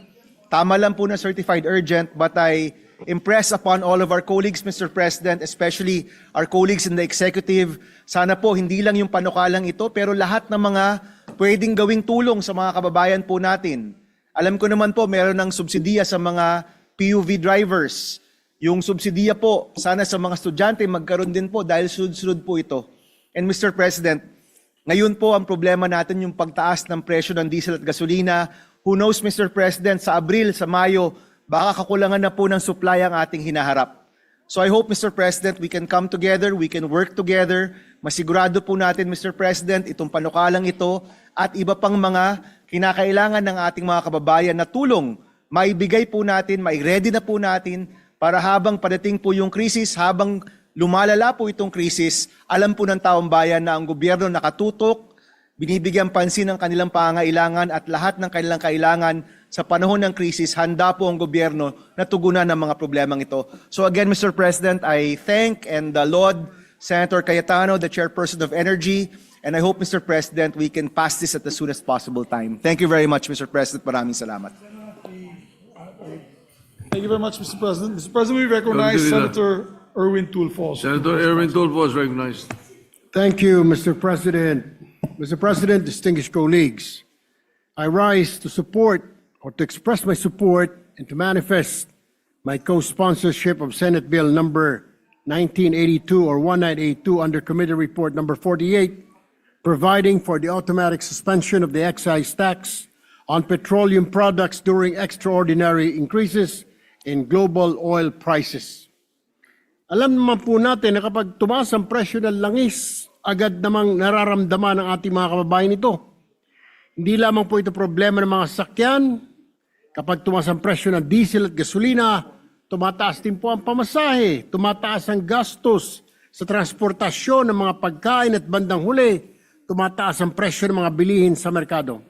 Sa madaling salita, Ginoong Pangulo, kapag mahal po ang petrolyo, nagmamahal din ang pamumuhay. This concern even more urgent today as tensions and armed conflict continue to escalate in the Middle East, threatening to disrupt global oil supply and push prices even higher.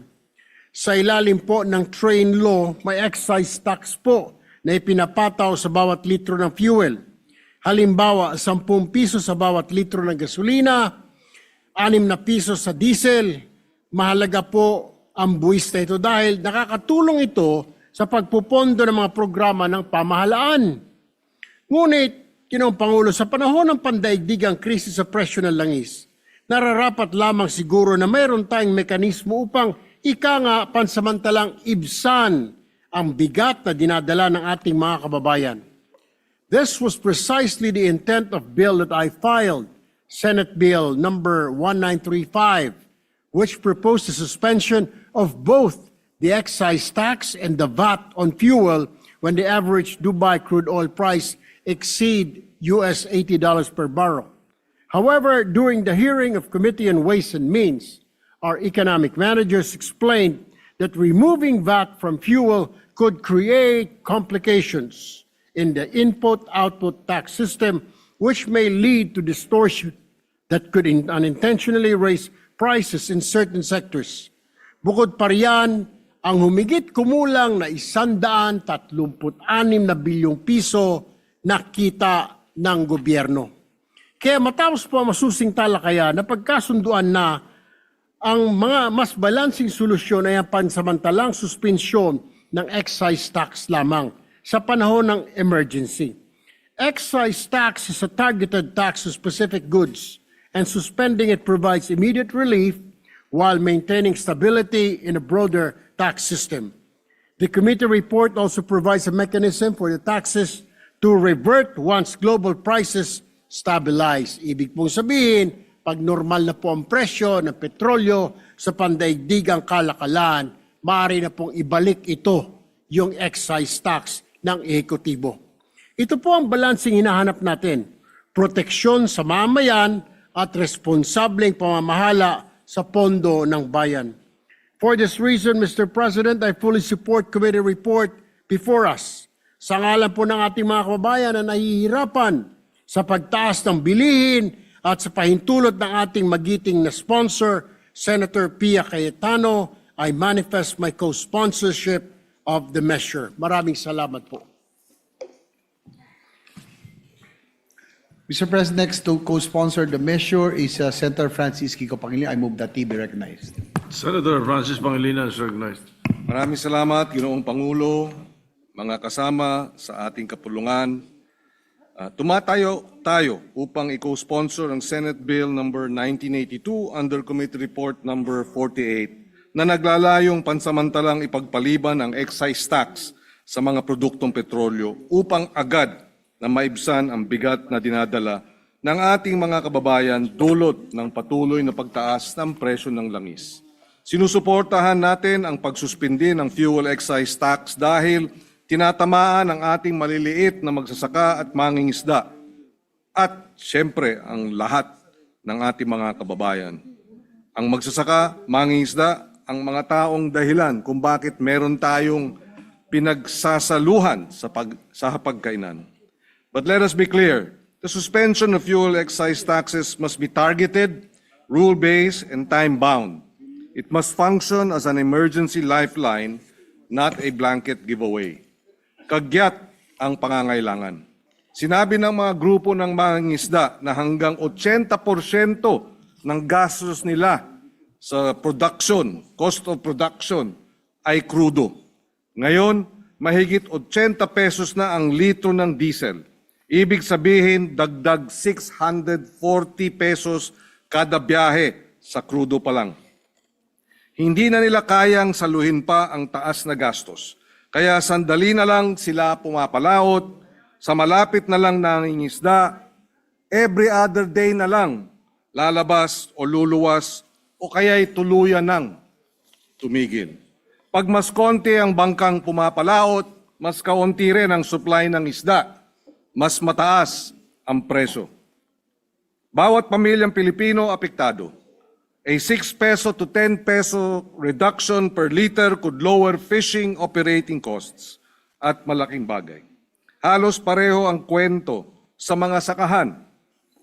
The suspension of excise taxes under the train law may reduce pump prices by approximately 6 pesos per liter for diesel and 10 pesos per liter sa gasolina.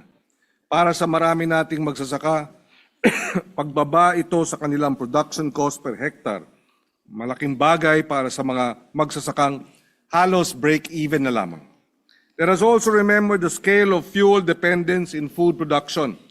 In 2019, agriculture and fisheries consumed about 471,000 tons of oil equivalent in energy. Nearly half of that, 227,000 tons of oil equivalent in energy, is petroleum. And 96% of that is diesel. Kung walang langis, hindi gagalaw ang ating sistema ng pagkain.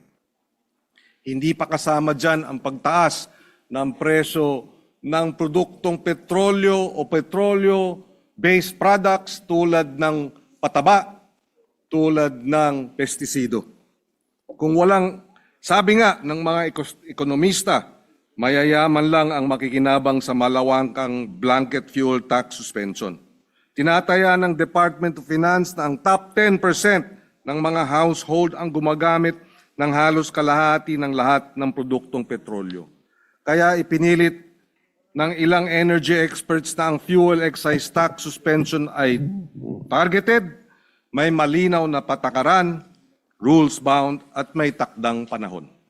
Mayroong mga malinaw na basehan, consumer price index at inflation, fiscal deficit and revenue targets ng pamahalaan, stability ng peso-dollar exchange rate at updated na kalagayan ng krisis sa langis at sa gitnang silangan.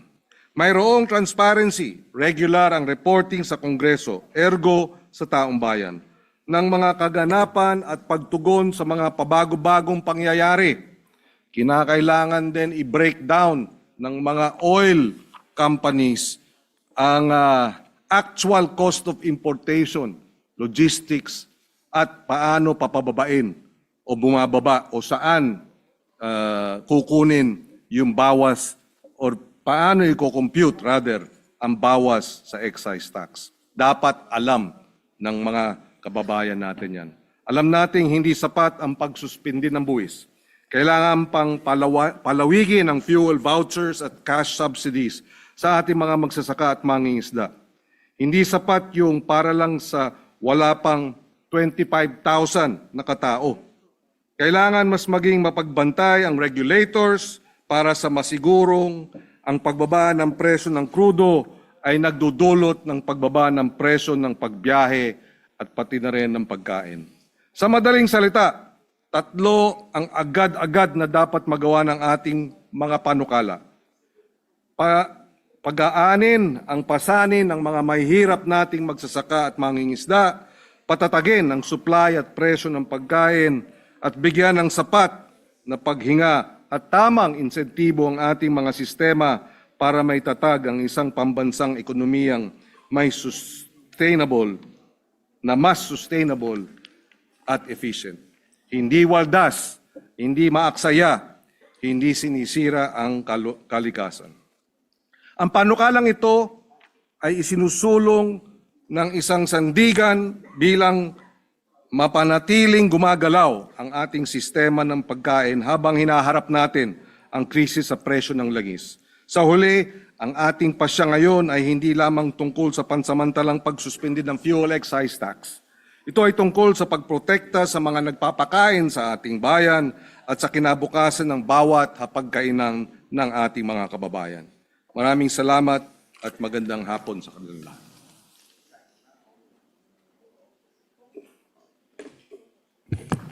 Majority Leader. Yes, Mr. President, next to co-sponsor the measure is this representation. I move that I be recognized, Mr. President. Yes, you may proceed. Good evening, Mr. President, esteemed colleagues. I rise today to co-sponsor Senate Bill number 1982 under Committee Report number 48 or the amendment. Oh, sorry, Mr. President, I got that wrong.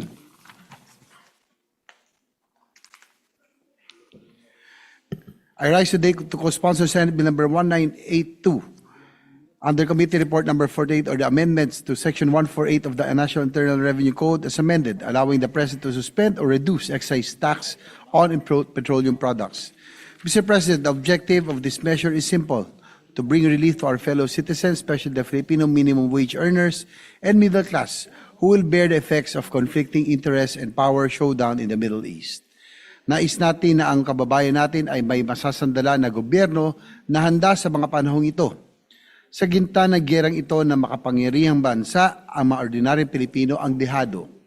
As the conflict in the Middle East intensifies, we face an uncomfortable truth of not knowing the full extent of this war's reach. However, it remains the supreme duty of this government to cushion the blow of its citizens. Mr. President, the intent of the measure is to establish a clear automatic trigger for the suspension of excise taxes on petroleum products. Specifically, this bill mandates a suspension the moment the average Dubai crude oil price reaches or exceeds $80 per barrel. This is also the very reason in filing Senate Bill number 5 when I filed this measure. It was in view of the extreme volatility of fuel prices in the past years, with pump prices peaking at over 70 pesos per liter in early 2024, ganito na naman po ang nararanasan natin ngayon sa gitna ng lumalalang tensyon sa Middle East. Bukas may nakaambang pagtaas na naman ang petroleum products. Kapag nagtagal pa, hindi po malayo na maparalisa na ang ating ekonomiya. I support this measure to institutionalize our solution to this kind of crisis. The government's reactive approach becomes to the direct expense of the ordinary Filipino people. It's time to plan ahead. Lagyan po natin ng permanenteng mekanismo ang batas para sa mga ganitong pagkakataon. We must provide a safety net that deploys automatically without the need for lengthy debates while the people suffer and wait for solutions. Mr. President, I am fully aware of the concerns regarding fiscal space. However, I believe that the revenues foregone by suspending excise taxes in these extraordinary times is incomparable to the extraordinary relief that we can provide for our people. Para po sa akin, mas mabuti po na nararamdaman ng ating mga kababayan ang direktang serbisyo at tulong ng gobyerno. Let us put our constituents first. Mr. President, I move for the swift passage of this measure. Thank you, Mr. President. Majority Leader. Thank you very much, Mr. President. I believe Senator Lauren Legarda would also like to deliver a co-sponsorship speech. Senator Lauren Legarda is recognized.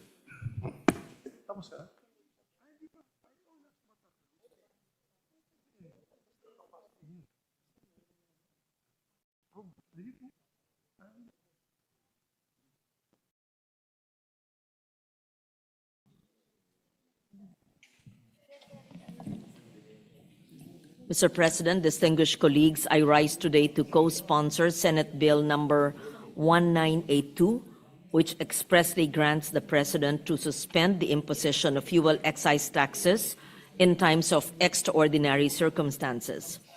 We are now experiencing an extraordinary circumstance. There is a rapid and continuous increase in fuel prices brought about by the ongoing conflict in the Middle East. As we have seen time and again, this situation triggers a domino effect. Kapag tumaas ang presyo ng petrolyo, bubulusok din pataas ang presyo ng mga pangunahing bilihin at serbisyo. Sa huli, agrabyado ang mga end consumer, lalo na ang mga mahihirap. Mr. President, this representation also filed a similar measure, Senate Bill number 1942, or the Fuel Price Relief Act, which was taken into consideration by the committee. Like the present bill, it authorizes the President to significantly reduce or suspend excise taxes on fuel, but this bill includes that as well. Through this proposed measure, there will be a swift and timely intervention to prevent an economic crisis. Thank you, Mr. President. Majority Leader. Thank you very much, Mr. President. Mr. President, we recognize the distinguished colleague, Senator Robin Hood Padilla, to co-sponsor the measure. Senator Robin Padilla is recognized. Maraming salamat po, Ginoong Pangulo. Ako po ay buong puso na sumusuporta at nais ko pong maging co-sponsor ng SBN 1982 under Committee Report 48, an act allowing the automatic suspension of reduction of excise tax on petroleum products. Ginoong Pangulo, nais ko lamang pong ibahagi na itong nagaganap po sa buong mundo, parang isang babala po sa ating mga kasama na sana'y makaisip pa po tayo ng marami pang paraan upang makapagbigay po tayo at maibsan ang mangyayaring paghihirap na parating. Sapagkat ang inyo pong lingkod ay naniniwala na ito po ay iigting pa, itong gulo na ito ay iigting pa. Dahil katulad po ng sinabi kanina ni Senator Erwin Tulfo na maaring ginagamit na rin po ito sa usapin ng ekonomiya. Ito po ay parte na ng psychological warfare. Ito po kasing gulo na ito ay hindi po ito masasabi natin na parang ningas kugol lang, bukas tapos na. Hindi po. Ito pong gulo na ito ay maaring tumagal pa ng tumagal. Ang inaasahan po natin ay makaisip tayo ng mga paraan na maging independent po tayo sa usapin ng kung kanino ba tayo papanig. Magkaroon po tayo ng mga relationship doon sa mga kapitbahay natin ng mga Muslim countries na mayroong mga oil, katulad po ng Malaysia, katulad po ng Brunei, magkaroon po tayo ng mas matinding relationship sa kanila. Ganon din po sa Indonesia na kinukunan natin ng coal. Ito po mga Muslim countries na ito, siguro ang hinihingi po natin ay magkaroon tayo ng mas malalim pang pakikipagkaibigan sa kanila dahil sa akin pong paniwala, hindi po ito matatapos sa lalong madaling panahon. Maraming salamat po.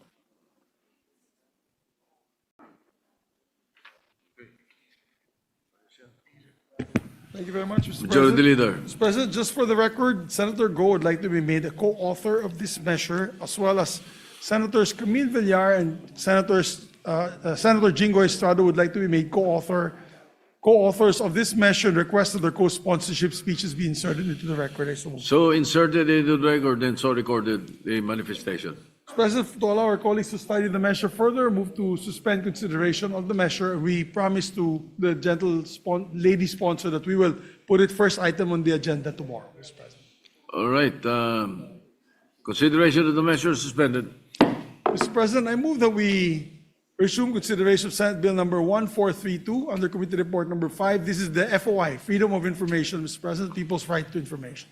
Any objection? Hearing none, considerations measures To sponsor in the order. measure is Senator Robin Hood Padilla, and to interpolate is Senator Kiko Pangilinan. That's the Senator status. Robin Padilla is recognized to continue sponsorship, and Senator Francis Pangilinan is recognized to interpolate. Thank you, Mr. President.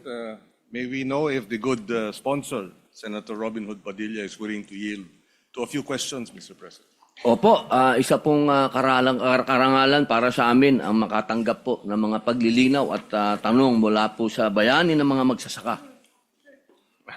Maraming salamat at nais ko pong ilagay po sa ating mga records na suportado po natin itong freedom, itong measure na ito dahil isa tayo sa mga author.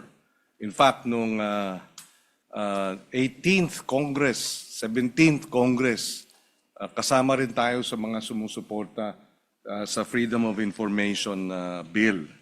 Kaya binabati ko at nagpapasalamat tayo na masigasig na dinedepensa ni Senator Padilla ang panukalang batas na ito. Naway, under his sponsorship, finally, maaprubahan na ito. Mahigit siguro magdadalawampung taon na. Na ito ay dinedebate. Having said that, meron po tayong ilang katanungan. Halimbawa, kapag ito ay naging batas, meron po bang mandato ba ng bawat ahensya ng gobyerno ay magkakaroon ng tanggapan na kung saan ay pwede doon hilingin? Saan pupunta? Halimbawa, si Juan de la Cruz, kung nais po niyang malaman yung isang farm-to-market road project sa kanyang bayan, sa public works, saan siya pupunta para hilingin yung mga dokumentong may kinalaman doon sa proyekto sa kanyang lugar? Opo, una po, tama po yung sinabi ng ating mahal na senador, Senator Francis Kiko Pangilinan. Totoo po yun, na noon pa ho, nasa 16th Congress pa po ito. Ito po ay talagang ipinapasa na at katunayan, naipasa na po dito ito sa Senado. Nagkaroon lang po tayo ng konting problema doon sa Kamara. Doon po hirap na hirap pumasa ito. Doon po sa inyong tanong, doon po sa ating panukalang batas, nandito po yon na sinasabi po na bawat ahensya dapat magtayo po siya ng kanyang Freedom of Information Office. Yun po, sila po ang gagawa ng kanilang mga alituntunin. Sila din po ang gagawa ng kanilang kung papaano kukuha ng FOI doon sa ahensya na yon. Yes. Siguro sa panahon ng pag-aamenda, pwedeng liwanagin ng husto dahil ang nakita na lang nating opisina o unit ay nasa section 11. 11 and 12 po.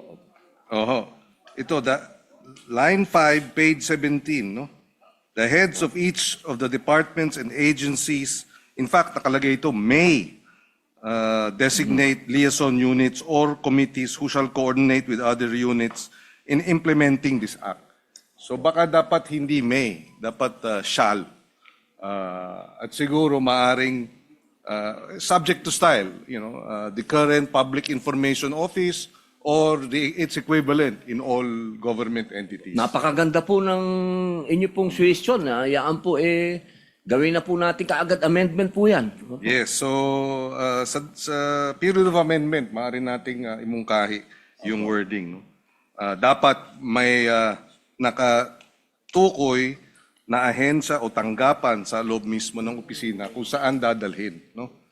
Unless hindi ko nakita, pero parang doon ata ito. No? Meron din tayong katanungan. Babalik tayo, sorry.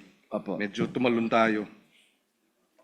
Dito sa Section 8, mandatory disclosure of information. Hinahanap ko ang mga penalties. Kasi mandatory ito.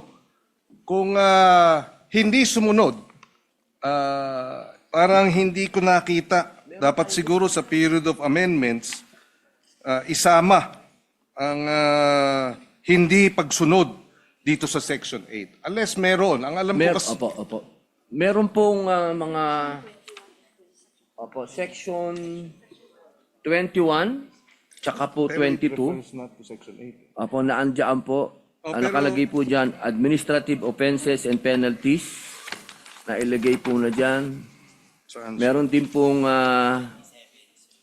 penalties ng imprisonment. Yes, siguro para mas maliwanag. Opo. Dito sa Section 21, Administrative Offenses and Penalties, pati na rin sa Criminal Offenses and Penalties, Opo. i-amenda para idagdag yung Section 8. Dahil ang na-identify na mga section ay Section 12, Section 19.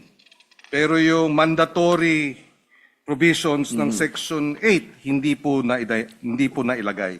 Opo. So siguro sa period of amendment ilagay din yung penalties para sa non-compliance sa mandatory sa Section 8. No? Kung ano po ang mas makagaganda, yan po ay tatanggapin po natin. Opo. Maraming salamat. Dahil kung naalala natin sa budget hearings, itong Section 8, Mandatory Disclosure of Information, minandato natin ang farm-to-market road listahan para tiyak na mayroong coordinates at maisumite. Disclosed yun. So dito, dapat sana magandang mailagay yan. Kasi kung titingnan natin yung mga mandatory sa Section B, all agencies of all branches of government shall upload on their website, which shall be updated monthly, a register of the following public interest transactions, documents, or records. Budget of government agencies, itemized monthly collection at disbursement, summary of income and expenditure. Meron pa rito, items to bid. Number 7, bid results on civil works. Napakaganda niyan dahil makikita na kung ng ating mga kababayan ang mga transaksyon. Tapos, procurement contracts. Ayan, di ba? Entered into by government agencies. Construction or concession agreements. Yan, lahat po yan. Kaya napakaganda at mahalaga na mayroong maliwanag na penalties, administrative at criminal pag hindi sinunod itong section na ito. Sa amendments. Meron din tayong katanungan sa page 13, line number 14. Ito ay section 8 pa rin. Section 8. Yes. Merong halagang nakalagay rito.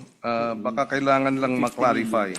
The register shall contain a brief description of the transaction involved, including but not limited to the nature and the object of the transaction, the parties and amounts involved, the key steps undertaken towards its conclusion, and the relevant dates provided that contracts and agreements involving an amount of at least 50 million pesos shall be uploaded in full on the website. Bakit mayroong floor? Paano kung mas maliit? Hindi na i-upload. Yun po kasi yung sa plunder, naalala niyo po yung sa plunder. Yes, tama Pero po kung yun. gusto niyo pong amendahan nyo, ako gusto ko po yan. Yung mas marami po kayong ilagay, mas maganda po yan. Yes, yes. Kasi halimbawa sa FMR, 15 million. Opo. So baka siguro sa period of amendment, pwede nating tanggalin yung ganung halaga at maging mas mababa. No? Opo. Mainam po yun. Mainam po. Maraming salamat. Siyempre, yung provision din na hindi pwede i-chop-chop. I guess nasa Anti-Graft and Corrupt Practices Act na yun. Pero maganda pa rin mailabas din dito. Sige po. So, dito sa pagrereklamo, kaya mahalaga, I think, siguro sa period of amendment, mailagay din ng maliwanag. Ako po kasi, Senator, bayani ng magsasaka hanggat humihigpit po, mas gusto ko. Yes, sir. Opo. So itong notice dito sa proseso ng pagrereklamo. Opo. Bago pa nun, sorry, aatas tayo ng konti. Ang bilang ko sa mga exception dun sa disclosure ay napakarami. Ganun po, opo. Baka kasi maging basehan ng pang-aabuso, no? Na although may proseso naman, ano? Na pag ikaw ay humingi ng ganitong dokumento at sinabi ng ahensya, hindi pwede dahil exception yan, pwede namang umapela. Opo. Oo. At Opo. May time po, may oras. 15 Opo. days. 15 days, opo. Dapat aksyonan kung pagbibigyan o igagrant o i-deny. Tapos pag May na-deny, appeal pa po. 5 days. Opo. Ang pag nag-apela, may 5 araw, no? Dito hindi rin maliwanag siguro sa period of amendment sino ang magde-deny. Halimbawa, if the government agency decides to deny the request, diba? Siguro again sa period of amendments baka pwede nating maging mas ma-specify natin aling ahensya sa loob ng aling unit o tanggapan sa loob ng ahensya. Wala pa tayong proposal pero pag-aaralan po natin. Kung willing ang ating sponsor, baka magandang ma-identify din yun. No? Opo, opo. Pero diyan po na nakalagay po dyan sa ating panukala, magkakaroon po ng mga officers. Kapag naging batas po ito, magkakaroon ng mga FOI officers po. Yun. Opo. Yun. Okay. So siguro doon pwede natin i-harmonize itong... Opo, opo. So pagkahin... sorry.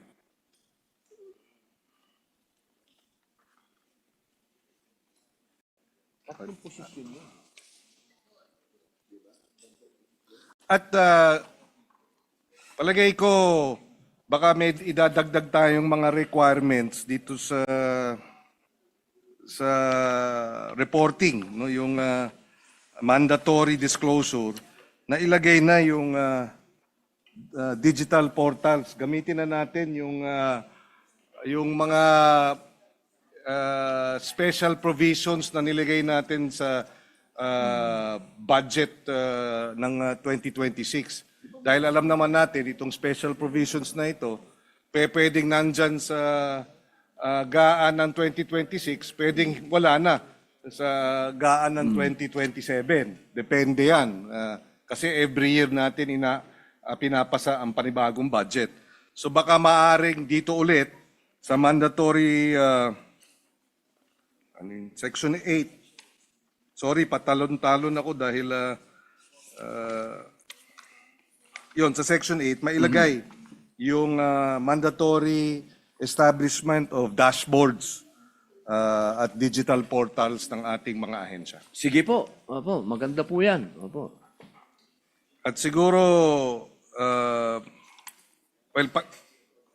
maybe without prejudice to raising additional questions during the period of amendments. Opo. Wala na po tayong katanungan sa ngayon at ako'y nagpapasalamat. Ay, sorry. Ito pala.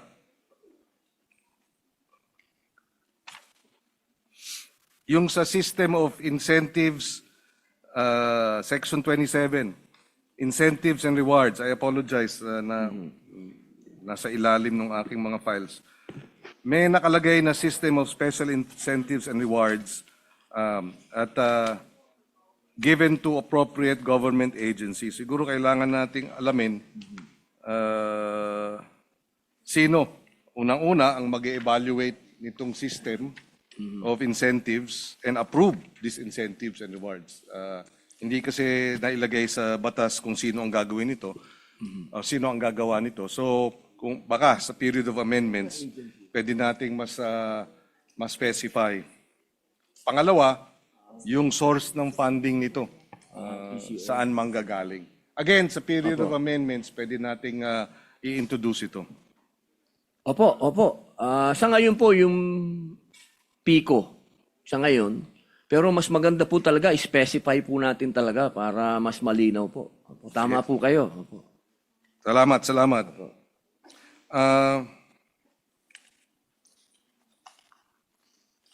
Itong tanong sa protection of privacy,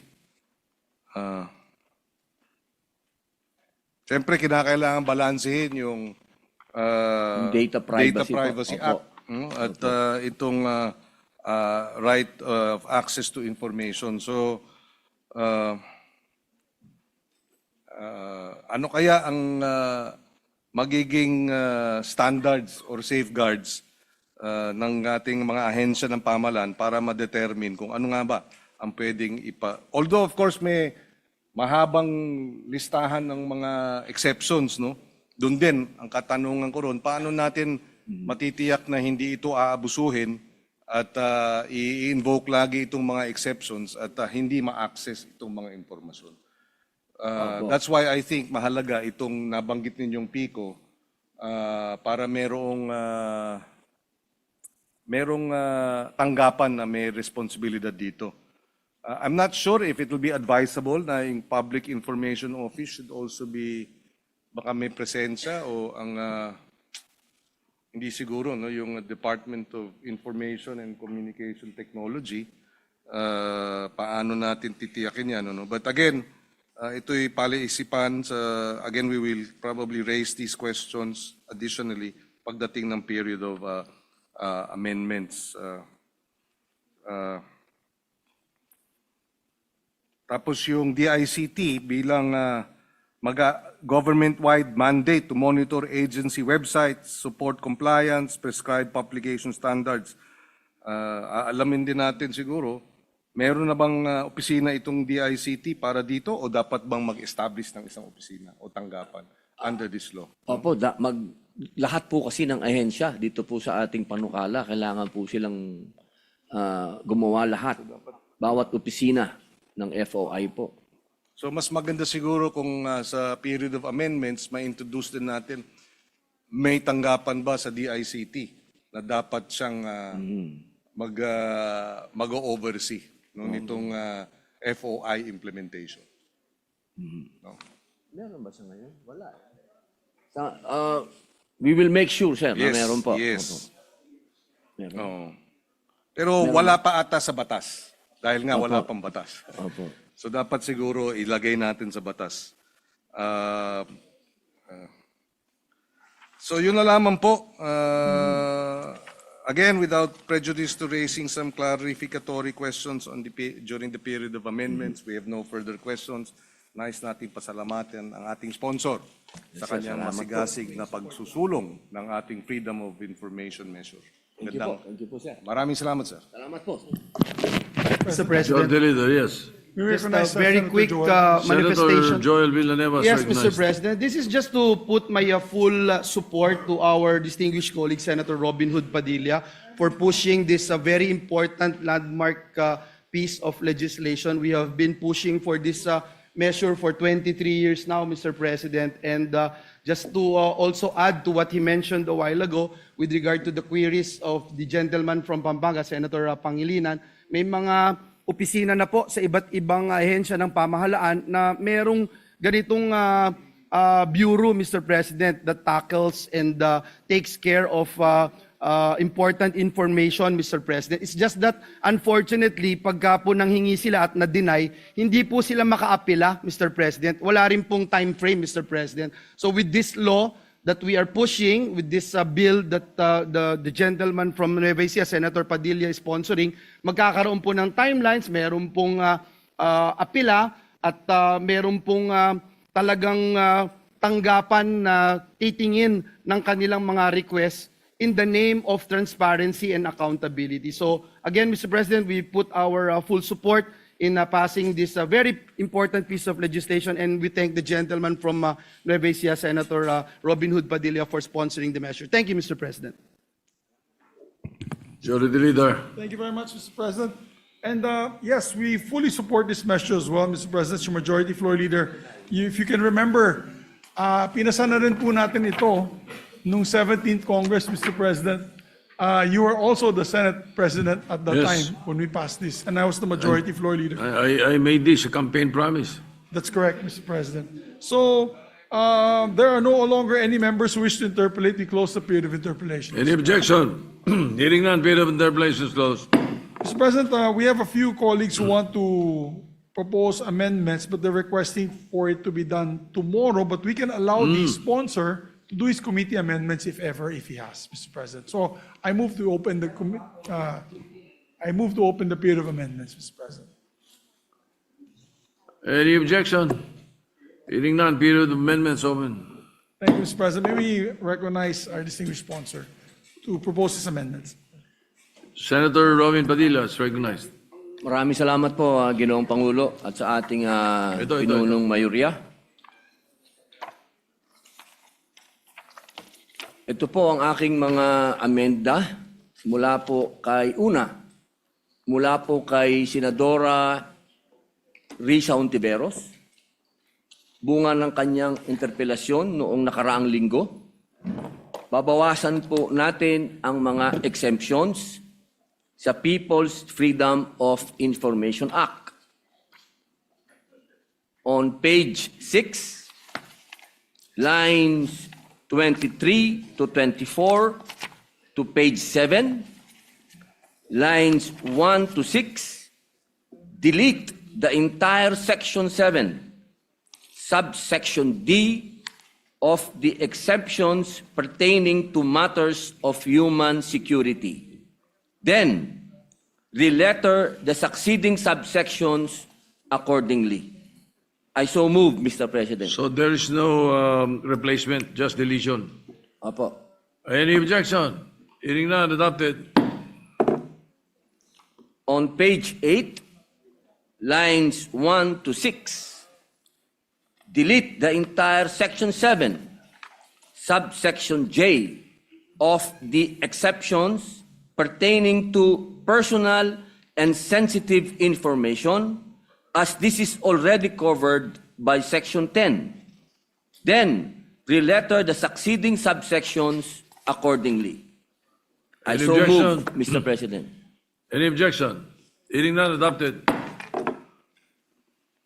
On the same page 8, lines 7 to 9, delete the entire section 7, subsection K of the exceptions pertaining to information that might cause acts of discrimination. Then, re-letter the succeeding subsections accordingly. I so move, Mr. President. Any objection? Hearing none, adopted. On section 11, Freedom of Information Manual. Ito naman po ang amyenda. What page is that? Section 11. Page 15 po. 16. Ito po ay mula po sa inyo pong opisina ng ating Ginoong Pangulo, Senate President Vicente Soto III, na pinabibilis ang panahon upang makapaghanda ng FOI manual ang mga ahensya ng pamahalaan. Mula 6 na buwan ay magiging 3 buwan na lamang. On page 15, lines 23 to 24 to page 16, lines 1 to 2, delete and replace the phrase "for the effective implementation of this act, all government agencies shall prepare a Freedom of Information (FOI) manual within 6 months from the effectivity of this act, indicating the following, with the phrase within 3, open parentheses, put the number 3, close parentheses, months from the effectivity of this act. All government agencies shall adopt a Freedom of Information, acronym FOI, manual to ensure the effective implementation of this act and shall implement the following. I so move, Mr. President. Any objection? Hearing none, adopted. Amenda pong muli, galing po kay Senadora Risa Ontiveros, bunga ng kanyang interpelasyon noong nakaraang linggo, upang mas maging malinaw ang probisyong ito sa Section 23, Denial in Good Faith, Not Ground for Liability. Section 23 po. 23, page. 30. Okay, proceed. On page 30, line 7, after the word denial, insert a comma and the phrase "and showing by clear and convincing evidence that the circumstances warranted such denial." The amended Section 23 shall now read as follows. Section 23, denial in good faith, not a ground for liability. A denial in good faith of a request made pursuant to the provisions of this act shall not constitute grounds for administrative, civil, or criminal liability. In cases of denial of the request, the public official, officer, or employee involved must prove that she acted in good faith by specifying the ground relied upon for the denial, comma, and showing by clear and convincing evidence that the circumstances warranted such denial. I so move, Mr. President. Any objection? Hearing none, adopted. Meron din po pang isang amenda mula po kay Senadora Risa Ontiveros, pagdaragdag po ng bagong probisyon para bigyang proteksyon ang mga mamamayang mag-request ng public information. On page 31, line 9, insert a section 28 to read as follows. Section 28, strategic lawsuits against public participation. A strategic lawsuit against public participation, open parenthesis, acronym, SLAP, close parenthesis, is any action filed to harass, vex, or exert undue pressure against any person or legal entity that has taken legal action or made a public communication of any kind in connection with the enforcement or protection of the rights recognized herein or any other legislation or administrative issuance related to freedom of information. The defendant in a SLAP may file a special motion to dismiss at any point of the proceedings alleging that the case is a SLAP. This special motion to dismiss shall be resolved within, open parenthesis, 30 days after it is heard. If the court dismisses the SLAP, it shall award damages, attorney's fees, and cost of suit. Then the succeeding section shall be renumbered accordingly. I so move, Mr. President. Any objection? Adopted, subject to style. Sa ngayon po, Ginoong Pangulo, wala na pong amyenda pa pero aantayin po natin ang ibibigay po ng opisina ni Senator Kiko Pangilinan. Maraming salamat po. Thank you, Thank you very much, Majority Mr. Leader. President. Mr. President, we just request for a clean copy from the Secretariat so that tomorrow we can follow All right. the amended already measure by And the in good the meantime, sponsor. just suspend consideration and not close the period of amendments. No, sir. We right. move to suspend consideration. Very good. Thank you. Thank you, Mr. President. And Mr. President, Okay. with that, we have no other further business to take up. I move that we adjourn session until 3 o'clock in the afternoon, Tuesday, March 17, 2026. I so move. Any objection? Hearing none, the session is adjourned until 3 o'clock in the afternoon of Tuesday, 17th of March, 2026. Maraming salamat, Mr. President.